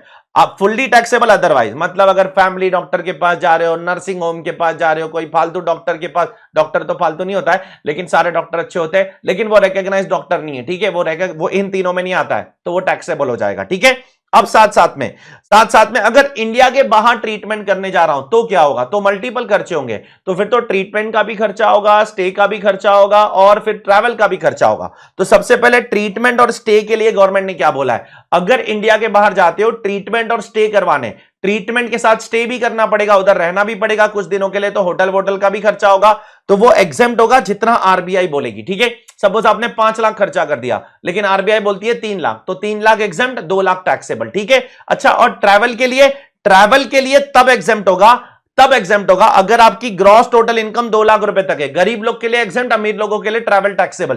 तो ट्रैवल के लिए 2 लाख रुपए तक अगर ग्रॉस टोटल इनकम है, मतलब अगर आप गरीब हो तो एग्जेम्प्ट है, और अगर 2 लाख रुपए से अगर आपकी टोटल इनकम ज्यादा है, ग्रॉस टोटल इनकम, तो आपको ट्रैवल पे एग्जेम्पशन नहीं मिलेगा, उस पर आपको टैक्स भरना पड़ेगा। ठीक है, अब अगर कंपनी आपके लिए मेडिक्लेम लेती है, मेडिक्लेम, और उसका प्रीमियम भरती है, तो वो फुल्ली एग्जेम्प्ट है, फुल्ली एग्जेम्प्ट है, फुल्ली एग्जेम्प्ट है। कंपनी आपके लिए मेडिक्लेम लेती है, उसका प्रीमियम भरती है, वो फुल्ली एग्जेम्प्ट है। सर किस किस के ट्रीटमेंट के लिए जाओगे तो माफ है? खुद के ट्रीटमेंट के लिए जाओगे तो माफ है, अगर आपकी बीवी के ट्रीटमेंट के लिए जाओगे तो माफ है, और बच्चे के ट्रीटमेंट के लिए जाओगे तो माफ है, और बीवी और बच्चे डिपेंडेंट इंडिपेंडेंट दोनों होंगे तो दोनों माफ है। ठीक है, लेकिन मां बाप भाई बहन अगर डिपेंडेंट होंगे तो ही माफ है, अगर मां बाप भाई बहन इंडिपेंडेंट है तो फिर टैक्सेबल हो जाएगा। सुन लो, खुद के लिए माफ है, बीवी बच्चे डिपेंडेंट हो या इंडिपेंडेंट हो दोनों का ट्रीटमेंट माफ है, और मां बाप भाई बहन कब माफ है? अगर डिपेंडेंट है तो ही माफ है, मुझ पे डिपेंडेंट है तो माफ है, मुझसे इंडिपेंडेंट है, खुद का पैसा कमाते, खुद नौकरी करते, तो फिर वो माफ नहीं होगा। B very careful. ठीक है, लास्ट बट नॉट लीस्ट, जब आप इंडिया के बाद ट्रैवल करने जा रहे हो तो आपके स्टे और ट्रैवल के साथ क्या कितने लोगों को माफ होगा?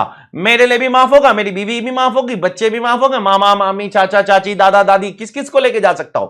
खुद को और एक बंदे को एक्स्ट्रा, बस 1 patient and 1 attendant will be exempt, बाकी टैक्सेबल हो जाएगा। चेक कर लो, सिर्फ 1 पेशेंट और 1 अटेंडेंट एग्जेम्प्ट होंगे, उससे ज्यादा एग्जेम्पशन नहीं मिलने वाला। ठीक है, अगर तुम 3-4 लोगों को लेके जाते हो, बच्चों को भी लेके जा रहे हो, भाई को भी लेके जा रहे हो, तो उनका जो भी पैसा दे रहा है एम्प्लॉयर, वो सब आपके हाथ में टैक्सेबल हो जाएगा, टैक्सेबल हो जाएगा, टैक्सेबल हो जाएगा।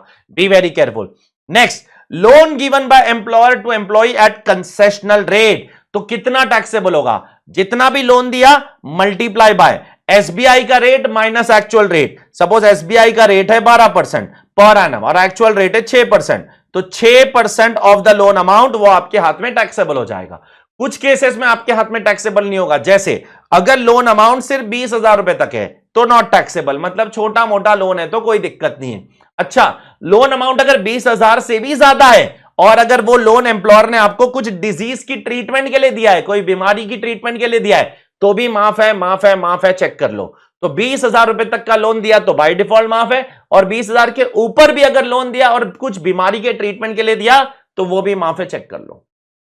अब आगे बढ़ते towards the next point which is again a very important provision, leave travel concession. अगर आपका मालिक आपके लिए कुछ लीव ट्रैवल देता है, कोई एयर टिकट देता है, कोई रेलवे की टिकट देता है, बोलता है जाओ घूमो, तो आपके हाथ में कितना एग्जेम्पशन रहेगा? तो ये चीज दिमाग में रखना, आपको चेक करना पड़ेगा, is the journey perform by air और अदर मोड। अगर आप जर्नी एयर से परफॉर्म कर रहे हो तो कितना एग्जेम्प्ट होगा? सुनो, actual expenditure compare with economy class fare of national carrier. National carrier मतलब एयर इंडिया, जो गवर्नमेंट की फ्लाइट्स होती है। अब एयर इंडिया तो बिक गया, चलो मान लो, चलो एयर इंडिया ही पकड़ के चलते। तो अगर जर्नी आप एयर से परफॉर्म कर रहे हो तो कितना एग्जेम्पशन मिलेगा? जितना भी एक्चुअल खर्चा एम्प्लॉयर ने किया compare with economy class fare national carrier whichever is lower.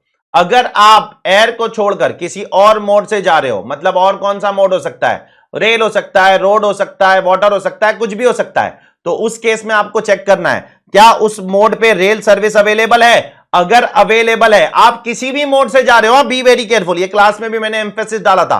अगर आप रोड से भी जा रहे हो तो आपको पहले चेक करना है कि आपकी जर्नी जहां पर हो रही है, मुंबई दिल्ली, अगर आप रोड से जा रहे हो तो पहले आपको यह चेक करना है जो यहां पर लिखा गया है, एक्चुअल एक्सपेंस और first class railway AC fair which ever is lower, वो आपको चेक करना है, उतना एग्जेम्प्ट होगा। B very careful. अगर एयर से जा रहे हो तो एक्चुअल एक्सपेंस जो भी एयर का दे रहे हो, economy class fare national carrier मतलब एयर इंडिया जैसी जो गवर्नमेंट की फ्लाइट होती है उसका कितना टिकट है। अगर आप रोड से जा रहे हो, रेल से जा रहे हो, वाटर से जा रहे हो, किससे भी जा रहे हो, तो पहले आपको चेक करना है इस जर्नी के लिए कि अगर भले आप रोड से जा रहे हो लेकिन आपको यही चेक करना है कि क्या इस रूट पर रेल जाती है। अगर जाती है तो उसका एक्चुअल एक्सपेंस आपने कितना खर्चा किया compare with first class railway AC fair, railway AC fair. अच्छा, आप जिस जर्नी पर जा रहे हो वहां रेल नहीं जाती है तो फिर आपको चेक करना पड़ेगा क्या वहां पर पब्लिक ट्रांसपोर्ट सिस्टम एग्जिस्ट है, क्या गवर्नमेंट की बस एक्सेट्रा कुछ जाती है क्या। अगर जाती है तो एक्चुअल एक्सपेंस को कंपेयर करो डीलक्स क्लास बस फेयर से। और अगर आप जिस जगह पर जा रहे हो वहां रेल भी नहीं जाती है, वहां पब्लिक ट्रांसपोर्ट बस भी नहीं जाती है, तो फिर उसका जितना भी डिस्टेंस है, से 900 किलोमीटर, मैंने आपको क्लास में बोला था, से 900 किलोमीटर अगर है तो फिर उस 900 किलोमीटर का similar railway fair of similar distance compare कर लेना। ठीक है, तो बराबर से सुन लो, ये थोड़ा सा ट्रिकी पॉइंट है। सबसे पहले journey is perform by air. Mumbai Delhi आप कैसे गए? फ्लाइट से गए। फ्लाइट से गए तो देखो कितना खर्चा किया आपके मालिक ने compare with economy class fair कितना होता है, विच एवर इज लोअर। अब मुंबई दिल्ली आप जा रहे हो रोड से जा रहे हो। ठीक है, सुन लो, पहले चलो मुंबई दिल्ली आप रेल से जा रहे हो, रेल से जा रहे हो तो जितना भी एक्चुअल एक्सपेंस किया compare with first class of AC fair which ever is lower, उतना एग्जेम्प्ट है। अच्छा, मुंबई दिल्ली अब अगर आप रोड से जा रहे हो तो भी आपको यही चेक करना है, actual expense compare with first class AC fair. अब सपोज आप मुंबई और जा रहे हो जाफराबाद, और इन दोनों एरिया के बीच में रेल सिस्टम काम नहीं करती है लेकिन बस सिस्टम काम करती है। अगर बस सिस्टम काम करती है तो फिर बस का फेयर देखो compare with actual expense deluxe class बस फेयर। अगर यहां पर गवर्नमेंट की बस सिस्टम भी काम नहीं करती है तो मुंबई से लेकर जाफराबाद का डिस्टेंस निकालो, से 900 किलोमीटर है। अब ये 900 किलोमीटर का सिमिलर फेयर निकालो ऑफ व्हाट, रेलवे, और फिर कंपेयर करो एक्चुअल एक्सपेंसेस से, विच एवर इज लोअर, उतना माना जाएगा आपका क्या, आपका एग्जेम्पशन। अच्छा, आपको कितनी जर्नी एग्जेम्प्ट होगी? तो गवर्नमेंट ने बोला है 4 कैलेंडर ईयर में आपको 2 जर्नी एग्जेम्प्ट होगी। तो 4 कैलेंडर ईयर का ब्लॉक कैसे बनाओगे? 18 से 21 एक ब्लॉक है, फिर 22 से 25 एक ब्लॉक है। तो 18 से 21 के बीच में आपको 2 जर्नी एग्जेम्प्ट होगी और 22 से 25 के बीच में आपको और 2 जर्नी एग्जेम्प्ट होगी।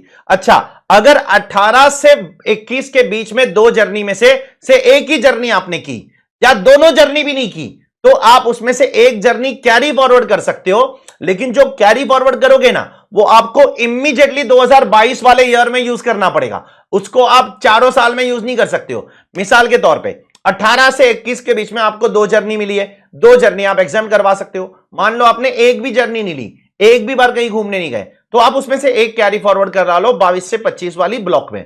अब 22 से 25 वाले ब्लॉक में 2 जर्नी तो ऑलरेडी एग्जाम्प्ट होगी जो आपकी एग्जिस्टिंग ब्लॉक की होगी, प्लस पिछले ब्लॉक की एक जर्नी आपको फर्स्ट ईयर में ही अवेल करनी पड़ेगी। कौन से ईयर में? पहले साल में, 2022 में अवेल कर लोगे तो आपको बेनिफिट मिल जाएगा। ये पूरा एग्जांपल यहां पर मैंने डाला हूं। ठीक है, नेक्स्ट।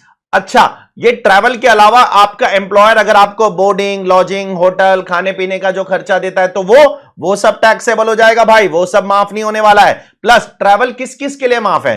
खुद के लिए माफ है, बीवी के लिए माफ है और बच्चे के लिए माफ है। ये बीवी बच्चे डिपेंडेंट होंगे तो भी माफ है, बीवी बच्चे इंडिपेंडेंट होंगे तो भी माफ है, ये दोनों केस में माफ है। लेकिन मां बाप भाई बहन अगर डिपेंडेंट रिलेटिव है तो ही माफ होगा, नहीं तो माफ नहीं होगा, जैसे मेडिकल के अंदर था। ठीक है, मां बाप भाई बहन डिपेंडेंट होंगे तो भी माफ होगा, तो ही माफ होगा, इंडिपेंडेंट होंगे तो माफ नहीं होगा। अच्छा, बच्चों का क्या सीन है, कितने बच्चों का बेनिफिट मिलेगा? 2 बच्चों का बेनिफिट मिलेगा। अच्छा, 2 बच्चे के अंदर सर दिक्कत यह आ रही है कि अगर पहले एक बच्चा पैदा हुआ और फिर ट्विन पैदा हो गया तो हम उसको 3 बच्चे को 2 ही मानेंगे। ठीक है, पहले एक बच्चा पैदा हुआ फिर ट्विन पैदा हो गया तो पहले बच्चे को एक मानेंगे और ट्विन को एक मानेंगे और तीनों बच्चों का एग्जेम्पशन मिलेगा। अच्छा, पहले ट्विन पैदा हुआ फिर एक बच्चा पैदा हुआ तो हम उसको 2 ही बच्चा, हम उसको 3 बच्चा मानेंगे। फिर पहले वाले जो 2 बच्चे उनका एग्जेम्पशन मिलेगा, तीनों का एग्जेम्पशन आपको नहीं मिलने वाला। यह भाषण यहां पर दिया गया है। आगे बढ़ते हैं towards the next provision, employ stock option. ये क्या होता है सर? ये कंपनी अपने एम्प्लॉय को क्या देती है? शेयर्स वेयर देती है, वादा करती है कि आप हमारी कंपनी में आओ, अच्छे से नौकरी करो, मेहनत करो, लगाव से काम करो। अगर आप लगन से काम करोगे तो हम आपको 15 साल बाद, सॉरी 15 साल तो बहुत ज्यादा हो गया, 2 साल 3 साल बाद अपनी कंपनी के शेयर्स ऑफर करेंगे। अब सपोज एक कंपनी के अंदर एक एम्प्लॉय ने ज्वाइन कर लिया और अब 3 साल बाद कंपनी ने उसको शेयर्स ऑफर किया। ठीक है, शेयर्स ऑफर करने के बाद उसने क्या किया? उस ऑफर को एक्सरसाइज कर दिया, बोला हाँ मुझे चाहिए मुझे चाहिए मुझे चाहिए। अब एक्सरसाइज करने के बाद कंपनी ने उसको शेयर्स अलॉट किया। ठीक है, तो जिस दिन उसने ऑफर एक्सरसाइज किया ना, उस दिन की शेयर की एफएमवी निकालने का। ठीक है, कंपेयर विद, सपोज उसने जिस दिन ऑफर किया उस दिन शेयर्स की एफएमवी 100 रुपया थी, कंपेयर विद एम्प्लॉय ने उसको कितने में खरीदा? 40 रुपए में खरीदा, तो 60 रुपया एम्प्लॉय के हाथ में टैक्सेबल परक्विजिट है। लेकिन ये टैक्स कब लगेगा? जब शेयर्स उसको अलॉट होंगे। मिसाल के तौर पर उसने सितंबर के अंदर कंपनी को बोला कि मुझे शेयर्स चाहिए, उस दिन एक्सरसाइज किया कि मुझे शेयर्स चाहिए मुझे शेयर्स चाहिए मुझे शेयर्स चाहिए, तो कंपनी ने बोला ठीक है, तो सितंबर के टाइम की वैल्यू निकाल लो 100 रुपीज। कंपनी ने बोला 40 रुपए में तुझे एक शेयर देंगे। अब ये 60 रुपया उसके हाथ में टैक्सेबल है, लेकिन टैक्सेबल सितंबर में नहीं होगा, जब उसको शेयर्स मिलेंगे तब। सपोज शेयर्स उसको दिसंबर में कंपनी ने अलॉट की, तो उसके हाथ में टैक्स कब लगेगा? दिसंबर में उसके हाथ में टैक्स लगेगा। B very careful. तो वैल्यू कब की लेना है? जब एम्प्लॉय ऑप्शन एक्सरसाइज करेगा। लेकिन टैक्स कब लगेगा? जब उसको शेयर्स अलॉट किए जाएंगे। अब इसके अंदर गवर्नमेंट ने कुछ चेंजेस लाया 2-3 साल पहले। बोला है कि नॉर्मल कंपनीज के लिए टैक्स कब लगेगा? ईयर ऑफ अलॉटमेंट में लगेगा। लेकिन अगर आप एक एलिजिबल स्टार्टअप कंपनी के एम्प्लॉय हो, किसके एम्प्लॉय हो? एलिजिबल स्टार्टअप कंपनी के एम्प्लॉय हो, तो तुम्हारा टैक्स गवर्नमेंट डेफर कर देगी। कितना डेफर कर देगी? Within 14 days from the end of the 48 months from the end of the relevant AY. जो भी रेलेवेंट एवाई, मतलब सपोज अगर मैंने आपको क्लास में एग्जांपल दिया है, सपोज प्रीवियस ईयर 22-23 में आपको शेयर्स अलॉट हुए, तो प्रीवियस ईयर 22-23 क्या होता है? Assessment year 23-24। इसके एंड से 4 साल, इसके एंड से 4 साल कब खत्म होता है? 31 मार्च 2018। फिर उसमें और 14 दिन ऐड करने का, तो मतलब 14 अप्रैल 2028 आ जाएगा पहला डेट। सेकेंड डेट, अगर आपने शेयर्स उससे पहले बेच दिया तो डेट ऑफ सेल में 14 दिन ऐड कर दो, या अगर कंपनी ने एम्प्लॉय ने कंपनी छोड़ दिया तो जिस दिन छोड़ा उसमें 14 दिन पहले ऐड करो, विच एवर इज अर्लियर। ये तीनों में से जो भी अर्लिएस्ट डेट है उस डेट पर फिर हम आपके टैक्स लगाएंगे। तो एलिजिबल स्टार्टअप के एम्प्लॉयज को गवर्नमेंट ने क्या बोला है कि हम आपका टैक्स क्या कर रहे हैं? डेफर कर दे रहे हैं। हम आपसे टैक्स अभी नहीं लेंगे, ये एवाई खत्म होने के 48 महीने बाद लेंगे, या आप कंपनी छोड़ दोगे तब लेंगे, या आप शेयर्स बेच दोगे तब लेंगे। ये तीनों में से जो भी अर्लिएस्ट डेट है उसमें 14 दिन का टाइम देंगे। उतना एक्स्ट्रा टाइम देने के बाद तब टैक्स लेंगे, तब तक आपसे टैक्स नहीं लेंगे नहीं लेंगे नहीं लेंगे। ठीक है, coming back to the discussion. मान लो ये कंपनी ने एम्प्लॉय ने शेयर 40 रुपए में खरीदा। अब आगे जाकर ये एम्प्लॉय जब शेयर्स बेच रहा है, सपोज इसने ये शेयर्स 300 रुपए में बेचा, तो ये सेल कंसिडरेशन हो जाएगा उसका 300, और गवर्नमेंट बोलती है तेरा उस टाइम पे कॉस्ट ऑफ एक्विजिशन 100 रुपया हो जाएगा और तुझे कैपिटल गेन्स हम 200 रुपए पे लगाएंगे। ठीक है, तो ये जितने भी वैल्यू पे तूने शेयर्स पहले एफएमवी थी वो तेरा आगे जाकर क्या बन जाएगा? Cost of acquisition. इसको ज्यादा डिटेल में आप कैपिटल गेन्स में अच्छे से समझ जाओगे, तब तक आपको समझ नहीं आएगा क्योंकि कैपिटल गेन्स के अंदर कॉस्ट ऑफ एक्विजिशन ये सब कॉन्सेप्ट आता है। ठीक है, next next next next next अगर एम्प्लॉयर अपने एम्प्लॉय को एजुकेशन फैसिलिटी देता है या अपने एम्प्लॉय के बच्चों को एजुकेशन फैसिलिटी देता है, तो उसका क्या होगा? एम्प्लॉयर अगर एम्प्लॉय को एजुकेशन फैसिलिटी देता है तो वो फुल एग्जेम्प्ट है। एम्प्लॉय के बच्चों को एजुकेशन फैसिलिटी देता है तो सुन लो, तो 1,000 रुपया पर मंथ पर चाइल्ड तक का अगर फैसिलिटी दे रहा है, वो भी अगर अपनी खुद की इंस्टीट्यूशन में दे रहा है या ऐसी इंस्टीट्यूशन में दे रहा है जिसके साथ एम्प्लॉयर का अरेंजमेंट है, बराबर से सुन लो, या तो खुद की इंस्टीट्यूशन में एजुकेशन दे रहा है या तो ऐसी इंस्टीट्यूशन में जिसमें एम्प्लॉयर का अरेंजमेंट है, और पर मंथ का एजुकेशन का कॉस्ट 1,000 रुपए तक है तो ही एग्जम्प्ट है। अगर ये 3,000 रुपया हो जाएगा तो फिर ये टैक्सेबल हो जाएगा, तो ये माफ नहीं होने वाला है। हां, अगर एम्प्लॉयर अपने एम्प्लॉय को एजुकेशन दे रहा है तो यहां कोई लिमिट नहीं है, ये पूरा एग्जम्प्ट है। एम्प्लॉयर अपने एम्प्लॉय को एजुकेशन दे रहा है, फुल एग्जम्प्ट। एम्प्लॉय के बच्चे को एग्जाम दे रहा है तो सबसे पहले सिर्फ 1,000 रुपए तक की अगर एजुकेशन कॉस्ट है पर मंथ तो एग्जाम्प्ट है, और साथ साथ में एम्प्लॉयर के स्कूल कॉलेज में होना चाहिए या एम्प्लॉयर किसी के साथ इंस्टीट्यूशन के साथ अरेंजमेंट कर रहा है वहां होना चाहिए। उसके अलावा किसी और रिलेटिव को अगर एम्प्लॉयर एजुकेशन दे रहा है तो वो फुल्ली टैक्सेबल है, मतलब मेरी बीवी को दे रहा है, मेरे भाई को दे रहा है, मेरी बहन को दे रहा है, मेरे मां बाप को दे रहा है या किसी को भी दे रहा है, तो वो fully taxable fully taxable fully taxable है। ठीक है, आगे बढ़ते हैं। कुछ और परक्विजिट्स, एम्प्लॉयर अगर अपने एम्प्लॉय को फ्री डोमेस्टिक सर्वेंट दे रहा है, सर्वेंट दे रहा है तो फुल्ली टैक्सेबल है। अगर गैस दे रहा है, वाटर दे रहा है, इलेक्ट्रिसिटी सप्लाई दे रहा है तो फुल्ली टैक्सेबल है। लंच दे रहा है, रिफ्रेशमेंट दे रहा है तो उसमें सुन लो अच्छे से, it is exempt up to 50 per meal if lunch is provided in office और थ्रू पेड वाउचर। अगर लंच ऑफिस में दे रहा है या पेड वाउचर के थ्रू दे रहा है, जैसे मैंने बोला था सोडैक्सो वडाक्सो दे रहा है, तो वो 50 रुपए तक एग्जेम्प्ट है। अच्छा, अगर रिमोट एरिया में लंच दे रहा है, फूड दे रहा है, नॉन एल्कोहलिक बेवरेज मतलब चाय कॉफी दे रहा है, ठंडा दे रहा है, दारू नहीं, रिमोट एरियाज में या ऑफशोर इंस्टॉलेशन मतलब जो ऑयल रिग्स विक्स होते हैं समंदर के अंदर वहां दे रहा है तो फुल्ली एग्जेम्प्ट है, फुल्ली एग्जेम्प्ट है, फुल्ली एग्जेम्प्ट है। तो सुन लो बराबर से, ये मैंने क्लास में भी फोकस किया था आपको कि अगर ऑफिस में दे रहा है और पेड वाउचर से दे रहा है तो 50 रुपए तक माफ है।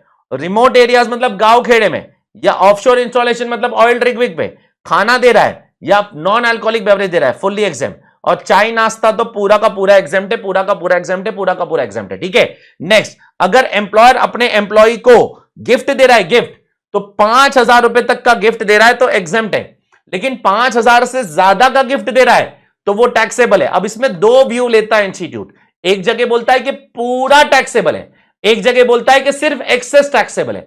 मिसाल के तौर पर एम्प्लॉयर ने अपने एम्प्लॉय को 12,000 रुपए का गिफ्ट दिया तो एक जगह इंस्टीट्यूट करता है कि सिर्फ 7,000 टैक्सेबल है क्योंकि 5,000 तो एग्जेम्प्ट है, एक जगह बोलता है नहीं क्योंकि 5,000 से ज्यादा है तो पूरा 12,000 टैक्सेबल है। अब एग्जाम में क्या करना, दोनों में से कुछ भी करो चलेगा, मैंने आपको क्लास में बोला है इंस्टीट्यूट दोनों आंसर देता है। ठीक है, नेक्स्ट, अगर एम्प्लॉयर अपने एम्प्लॉय को घर पर रेसिडेंस पे अगर टेलीफोन देता है तो वो एग्जेम्प्ट है, एग्जेम्प्ट है, एग्जेम्प्ट है, माफ है। एम्प्लॉयर अगर एम्प्लॉइज के चिल्ड्रन को स्कॉलरशिप दे रहा है, एम्प्लॉइज के चिल्ड्रन को स्कॉलरशिप दे रहा है, एग्जेम्प्ट है, एग्जेम्प्ट है, एग्जेम्प्ट है।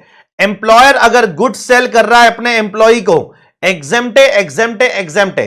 अगर एम्प्लॉयर एम्प्लॉय के नॉन मॉनेटरी परक्विजिट का टैक्स भर रहा है, मिसाल के तौर पर मैंने आपके लिए एक घर दिया, अब उस घर पे टैक्स आ रहा है, आपको पता है पॉपुलेशन के हिसाब से, या अगर रेंट दे रहा हूं तो 15% ऑफ सैलरी, उसका टैक्स भी मैं ही भर रहा हूं, उसका टैक्स भी मैं ही भर रहा हूं, मैं बोल रहा हूं मैं ही भरूंगा टैक्स, तो वो जो टैक्स मैं आपके बिहाफ पे भर रहा हूं ना, तो वो भी तो मैं आप पे एहसान कर रहा हूं, तो वो एग्जेम्प्ट है, एग्जेम्प्ट है, एग्जेम्प्ट है। ठीक है, नेक्स्ट, अगर ट्रांसपोर्ट फैसिलिटी दे रहा है एम्प्लॉइज को, अगर एयरलाइन और रेलवे एम्प्लॉइज को दे रहा है तो फुल्ली एग्जेम्प्ट है, और अदर एम्प्लॉइज को दे रहा है तो फुल्ली टैक्सेबल है, फुल्ली टैक्सेबल है, फुल्ली टैक्सेबल है, चेक कर लो। अब आगे बढ़ते toward the next part which is very important again. अगर एम्प्लॉयर अपने एम्प्लॉय को गाड़ी दे रहा है, गाड़ी, तो अभी यहां पर चार अलग सर्कमस्टेंसेस। सबसे पहला सर्कमस्टेंस, अगर एम्प्लॉयर अपने एम्प्लॉय को गाड़ी दे रहा है exclusively for office use, office use के लिए दे रहा है तो फुल्ली एग्जेम्प्ट है, सीधी सीधी बात है, ऑफिस के लिए दे रहा है, कोई पर्सनल पर्पस के लिए थोड़ी दे रहा है, मुझ पे थोड़ी एहसान कर रहा है, तो ऑफिस पर्पस के लिए दे रहा है तो fully exempt, fully exempt, fully exempt. अब अगर एम्प्लॉयर एम्प्लॉय को गाड़ी दे रहा है फॉर पर्सनल पर्पस, तो अब उसमें चेक करना पड़ेगा कि गाड़ी किसकी है, क्या एम्प्लॉयर की गाड़ी है। अगर एम्प्लॉयर की गाड़ी है तो 10% ऑफ द कॉस्ट आपके हाथ में टैक्सेबल, और अगर एम्प्लॉयर की गाड़ी नहीं है, एम्प्लॉयर ने रेंट पे लेकर आपको दिया है, तो जितना भी रेंट पे किया है वो आपके हाथ में टैक्सेबल। ठीक है, अब साथ साथ में यह भी देखना पड़ेगा कि गाड़ी का ड्राइवर कौन दे रहा है, क्या एम्प्लॉयर ड्राइवर भी दे रहा है, अगर ड्राइवर भी दे रहा है तो ड्राइवर की सैलरी भी इसमें ऐड करनी पड़ेगी। ठीक है, साथ साथ में running and maintenance charge, petrol का चार्ज, फ्यूल का चार्ज, डीजल का चार्ज, गैस का चार्ज, उसका मेंटेनेंस, वो भी अगर एम्प्लॉयर पे कर रहा है तो वो भी इसमें ऐड करना पड़ेगा। ठीक है,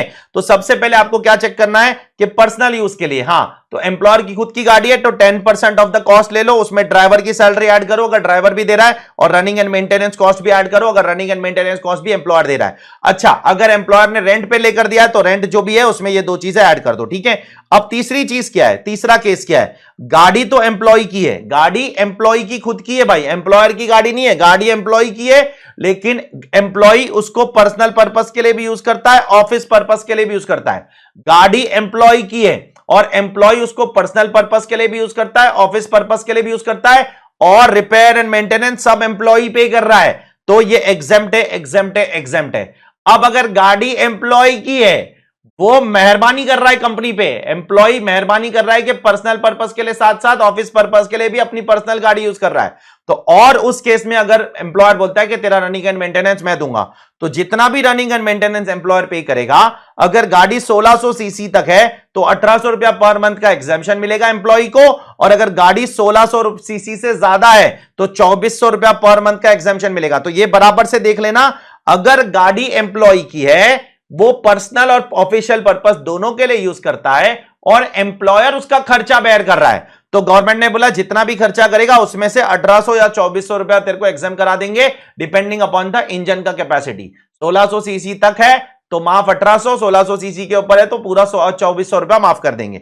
अब चौथा केस और आखिरी केस यहां पर क्या है, गाड़ी एम्प्लॉयर की है, मतलब एम्प्लॉयर आप पे एहसान कर रहा है, सबसे पहली बात तो गाड़ी देके, और वो गाड़ी आप पर्सनल और ऑफिस पर्पस दोनों के लिए यूज कर रहे हो। ठीक है, अब इसका रनिंग एंड मेंटेनेंस अगर एम्प्लॉय बेयर कर रहा है तो एम्प्लॉयर कम एहसान कर रहा है, तो अब यहां पर डायरेक्ट टैक्सेबल अमाउंट दिया है 600 रुपया, अगर गाड़ी 1600 सीसी तक है तो ये टैक्सेबल अमाउंट है। यहां पर जो अमाउंट्स थे ना 1800 और 2400 ये एग्जेम्पशन वाले अमाउंट थे, यहां पर जो अमाउंट है ना 600 और 900 ये टैक्सेबल अमाउंट है।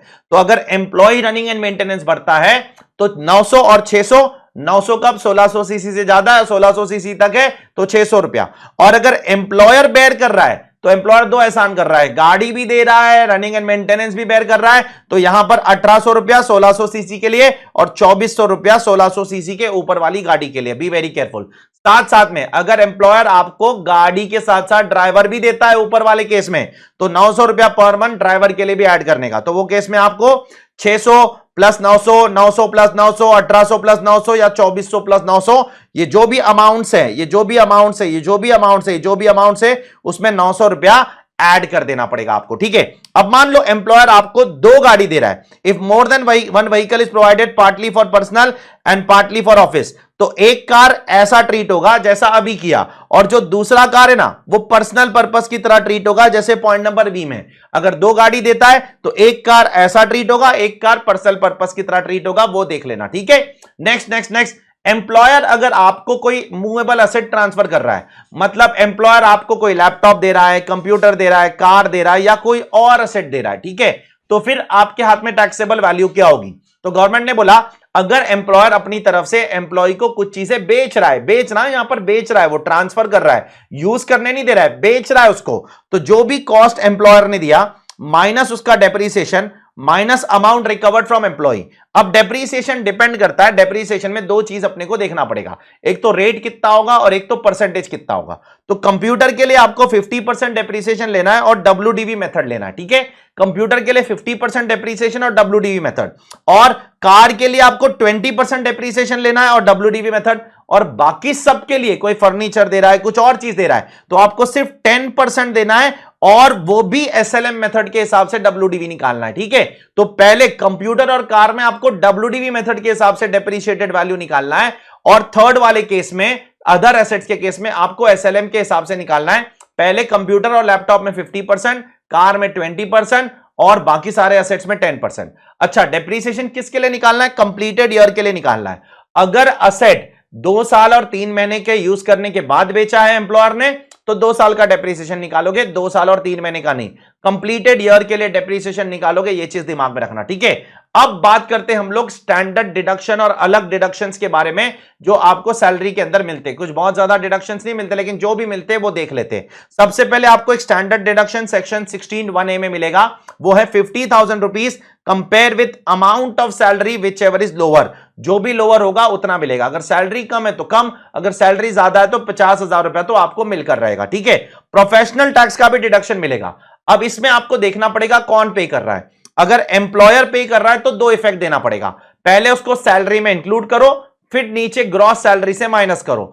एम्प्लॉयर पे कर रहा है तो पहले सैलरी में इंक्लूड करो, फिर ग्रॉस सैलरी से माइनस करो। अगर एम्प्लॉय डायरेक्ट पे कर रहा है तो फिर ऊपर सैलरी में इंक्लूड करने की जरूरत नहीं, सिर्फ एक इफेक्ट, नीचे ग्रॉस सैलरी से उसको माइनस कर दो। ठीक है, last but not least, entertainment allowance के बारे में क्या बोलता है गवर्नमेंट? गवर्नमेंट बोलता है कि हम आपको गवर्नमेंट एम्प्लॉय है तो एंटरटेनमेंट अलाउंस का डिडक्शन देंगे, प्राइवेट एम्प्लॉयज को नहीं मिलेगा। और कितना मिलेगा? Least of the three, maximum 5,000 compare with 20% of your salary compare with actual entertainment allowance receive. तो जो भी एक्चुअल मिला compare with 5,000 rupees compare with 20% of basic salary, यहां पर सिर्फ बेसिक सैलरी लेना है। जो भी लिस्ट है उतना एंटरटेनमेंट अलाउंस का डिडक्शन गवर्नमेंट एम्प्लॉय को मिलेगा, सेंट्रल गवर्नमेंट हो या स्टेट गवर्नमेंट हो, दोनों के दोनों गवर्नमेंट एम्प्लॉय को यहां पर बेनिफिट मिलेगा। अब यहां पर मैंने एक मास्टर चार्ट बना दिया है जो आप देख सकते हो कि कौन कौन से सेक्शन में क्या क्या सैलरी का डेफिनेशन है। जैसे अभी अभी अपन ने देखा एंटरटेनमेंट अलाउंस में आपको सिर्फ बेसिक सैलरी लेना है। ग्रेजुएटी विथ पोगा वाले में आपको basic plus DA in terms not in terms दोनों लेना होता है। और ये मैक्सिमम सेक्शंस के अंदर आपको basic plus DA in terms plus commission on turnover लेना होता है। और हाउस और होटल फैसिलिटी में आपको ये सारी चीजें लेनी पड़ती है। तो ये एक मास्टर चार्ट बनाकर मैंने यहां पर आपके लिए डाल दिया है। ठीक है, एक लास्ट चीज है यहां पर, वो है रिलीफ अंडर 89, जिसके बारे में मैं अभी ही बोल देता हूं आप लोग, लेकिन अभी मत देखना। अगर आपने पूरा सिलेबस देख लिया है तो आपको समझ में आएगा, नहीं तो ये समझ में नहीं आएगा। ये आपको तब समझ में आएगा जब आप पूरा सिलेबस देख लोगे। ठीक है, तो ये रिलीफ गवर्नमेंट देती है, ये मैंने आपको बोला भी था, मैं जब आप लास्ट लेक्चर में कराऊंगा, और लास्ट लेक्चर में मैंने आपको ये कराया भी था, लेकिन रिवीजन वीडियो में मैं इसको आज ही बोल के खत्म करता हूं, नहीं तो क्या ये पेंडिंग रह जाएगा बाद में। अगर आपको पिछले साल का अरियर्स मिलता है, ठीक है, तो उसका आप टैक्स कैलकुलेशन कैसे करोगे? बहुत बारीकी से सुनना। तो उसका आप टैक्स कैलकुलेशन इस तरीके से करोगे कि आपको यहां पर कुछ रिलीफ देती है गवर्नमेंट सेक्शन 89 में। अब क्या रिलीफ देती है? सबसे पहले आपको पिछले साल का करंट ईयर में अरियर मिल रहा है। तो सपोज ये आपकी करंट ईयर की सैलरी है, करंट ईयर सैलरी है आपकी 10 लाख, और आपकी प्रीवियस ईयर 11-12 की सैलरी है, वो भी आपको करंट ईयर में मिल रही है, वो करंट ईयर में रिसीव हो रही है, वो है 4 लाख रुपए। ठीक है, तो आपकी अब टोटल सैलरी हो गई 14 लाख रुपए। तो अब आप टैक्स कैसे निकालोगे? टैक्स तो आप 14 लाख पे ही निकालोगे, लेकिन उसमें से गवर्नमेंट आपको कुछ रिलीफ देगी। अब वो रिलीफ निकालने के लिए आपको ये फॉर्मूला बराबर से देखना पड़ेगा। तो बराबर से सुनो, करंट ईयर की सैलरी कितनी है? 10 लाख, और 11-12 की करंट ईयर में कितनी अरियर्स मिली? अरियर्स मिली, तभी नहीं मिली थी तो अभी मिल गई, तो ये 4 लाख रुपया मिल गई, टोटल 14 लाख। अब 14 लाख रुपए पे जब टैक्स निकालोगे तो गवर्नमेंट उसमें से कुछ रिलीफ देगी। कितना रिलीफ देगी वो ये स्टेप बाय स्टेप कैलकुलेट करना पड़ेगा। सबसे पहले calculate tax payable of the previous year in which arrears और advance is receive by considering total income inclusive of additional salary. तो सबसे पहले आपको यहां पर क्या करना है? 14 लाख पे सैलरी टैक्स निकालना है। फिर आपको क्या करना है? Total income exclusive of additional salary. तो आपको 10 लाख पे टैक्स निकालना है। तो आपको पहले 14 लाख पे टैक्स निकालना है, फिर 10 लाख पे टैक्स निकालना है। ये टैक्स आ गया। अब इन दोनों टैक्स का जो डिफरेंस होगा वो हो जाएगा आपका स्टेप नंबर 2। चेक करो, compute the difference of the tax calculated in step 1 and step 2, that is A minus B। तो 14 लाख का जो टैक्स है और 10 लाख का जो टैक्स है वो आप दोनों को माइनस करो, वो दोनों माइनस करोगे, ये आपका आ जाएगा स्टेप नंबर 2। ठीक है, अब आपको पीछे जाना है, पीछे। अब आपको 11-12 की देखना है सैलरी कितनी है। सपोज 11-12 की सैलरी थी 15 लाख रुपए प्लस 4 लाख रुपए ये अरियर्स मिला। तो अब आपको 11-12 की सैलरी निकालना है 15 प्लस 4 लाख निकाल के। ठीक है, तो मतलब पहले 19 लाख पे टैक्स निकालना है, फिर 11-12 की सैलरी निकालना है, वो अरियर्स को छोड़कर फिर उस पे टैक्स निकालना है। फिर इन दोनों का जो टैक्स होगा उसको माइनस करोगे तो ये आपको आ जाएगा स्टेप नंबर 4। ठीक है, ये स्टेप नंबर 4 आ जाएगा। उसके बाद आपको क्या करना है? स्टेप नंबर 2 में जो टैक्स आया और स्टेप नंबर 4 में जो टैक्स आया उन दोनों को माइनस करोगे तो आपको मिल जाएगा रिलीफ। आपकी बुक के अंदर शायद क्वेश्चन नंबर 25 है, वो जाकर चेक करोगे तो आपको समझ में आ जाएगा। ठीक है, तो पहले क्या करना है आपको? करंट ईयर की सैलरी और अरियर सैलरी दोनों लेना है, टैक्स निकालना है। उसके बाद सिर्फ करंट ईयर की सैलरी लेना है, टैक्स निकालना है, दोनों को माइनस करना है, स्टेप 2। उसके बाद अर्लियर ईयर की सैलरी और जो अरियर्स है वो मिलाकर टैक्स निकालना है, फिर सिर्फ अर्लियर ईयर की सैलरी दोनों को माइनस करना है, ये स्टेप नंबर 4। फिर स्टेप नंबर 2 और स्टेप नंबर 4 को माइनस करोगे तो आपको आपका अरियर मिल जाएगा कि कितना रिलीफ गवर्नमेंट देना चाहती है। चेक कर लेना, क्वेश्चन नंबर 25 पे शायद बुक पे आप देख लो एक बार। अब एक आखिरी चीज है यहां पर जो मैंने आपको क्लास में अलग से लिखाया था, ये बुक के अंदर नहीं थी, बोर्ड पे देख लो। कुछ परक्विजिट है जो गवर्नमेंट बोलती है सिर्फ और सिर्फ स्पेसिफाइड एम्प्लॉइज के हाथ में टैक्सेबल होंगे। स्पेसिफाइड एम्प्लॉइज कौन होता है वो बाद में बताता हूं। मतलब अब जो ये 7 परक्विजिट्स बता रहा हूं ना, ये सिर्फ और सिर्फ स्पेसिफाइड एम्प्लॉइज के हाथ में टैक्सेबल है। नॉन स्पेसिफाइड एम्प्लॉइज के हाथ में ये परक्विजिट्स माफ है, माफ है, माफ है। अब पहले ये 7 परक्विजिट कौन से वो देख लेते। मेडिकल फैसिलिटी और reimbursement of medical expense, leave travel concession, domestic servant वाला जो बेनिफिट है वो, सप्लाई ऑफ गैस वाला, water electricity, education facility, motor car facility, transport facility by a transport sector undertaking. ये 7 बेनिफिट अगर एम्प्लॉयर आपको देता है, ये डायरेक्ट ये बेनिफिट देता है तो हाँ, मिसाल के तौर पर अगर एम्प्लॉयर आपको डोमेस्टिक बहुत बारीकी से सुनना, एम्प्लॉयर आपको डोमेस्टिक सर्वेंट देता है तो ये आपके हाथ में कब टैक्सेबल होगा? अगर आप स्पेसिफाइड एम्प्लॉय हो तो ही टैक्सेबल है, नॉन स्पेसिफाइड एम्प्लॉय के लिए टैक्सेबल नहीं है। लेकिन एम्प्लॉयर आपको सर्वेंट नहीं देता है, एम्प्लॉयर आपको पैसा देता है और बोलता है सर्वेंट देख लो भाई खुद से, तो वो सबके लिए टैक्सेबल है। अगर रीइंबर्समेंट दे रहा है ना एम्प्लॉयर आपको सर्वेंट का, तो वो सबके लिए टैक्सेबल है। डायरेक्टली अगर ये बेनिफिट दे रहा है, दो अलग चीज होती है। देखो, एम्प्लॉयर आपको बोलेगा कि मैं आपको सर्वेंट देता हूं, तो वो यहां पर कवर्ड है। एम्प्लॉयर आपको बोलेगा मैं आपको 500 रुपया पर मंथ देता हूं, सर्वेंट देख लेना आप, ठीक है, मेरा हेडेक नहीं, वो सब, तो वो केस तो सबके लिए टैक्सेबल है। स्पेसिफाइड एम्प्लॉय के लिए भी टैक्सेबल है, नॉन स्पेसिफाइड एम्प्लॉय के लिए भी टैक्सेबल है। बुक के अंदर क्वेश्चन भी है उस पर, तो यहां पर बारीकी से सुनना। अगर एम्प्लॉय ने, एग्जांपल, एक ही एग्जांपल से समझा रहा हूं, सर्वेंट वाले, एम्प्लॉय ने आपको सर्वेंट के लिए पैसा दिया तो वो तो सबके लिए टैक्सेबल है। लेकिन एम्प्लॉय ने आपको डायरेक्टली सर्वेंट दिया, बोला ये नौकर है, ये आपके यहां काम करेगा, तो वो सिर्फ और सिर्फ स्पेसिफाइड एम्प्लॉयज के लिए टैक्सेबल है, नॉन स्पेसिफाइड एम्प्लॉय के लिए टैक्सेबल नहीं है। तो ये सारे परक्विजिट के जो बेनिफिट है, अगर एम्प्लॉयर ये डायरेक्टली आपको दे रहा है तो ये आपके हाथ में तब टैक्सेबल है अगर आप स्पेसिफाइड एम्प्लॉय हो।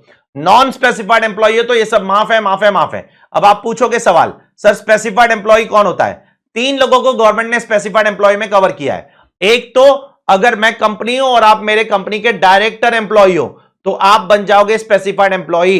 Full time director, part time director, government financial institution कोई भी हो, पूरे टाइम डायरेक्टर हो, थोड़े देर के लिए डायरेक्टर हो, का फर्क नहीं पड़ता है। अगर मैं कंपनी हूं और आप मेरे एम्प्लॉय डायरेक्टर हो, डायरेक्टर एम्प्लॉय हो, जैसे Mukesh Ambani is an employ director of Reliance industry, तो वो स्पेसिफाइड एम्प्लॉय है।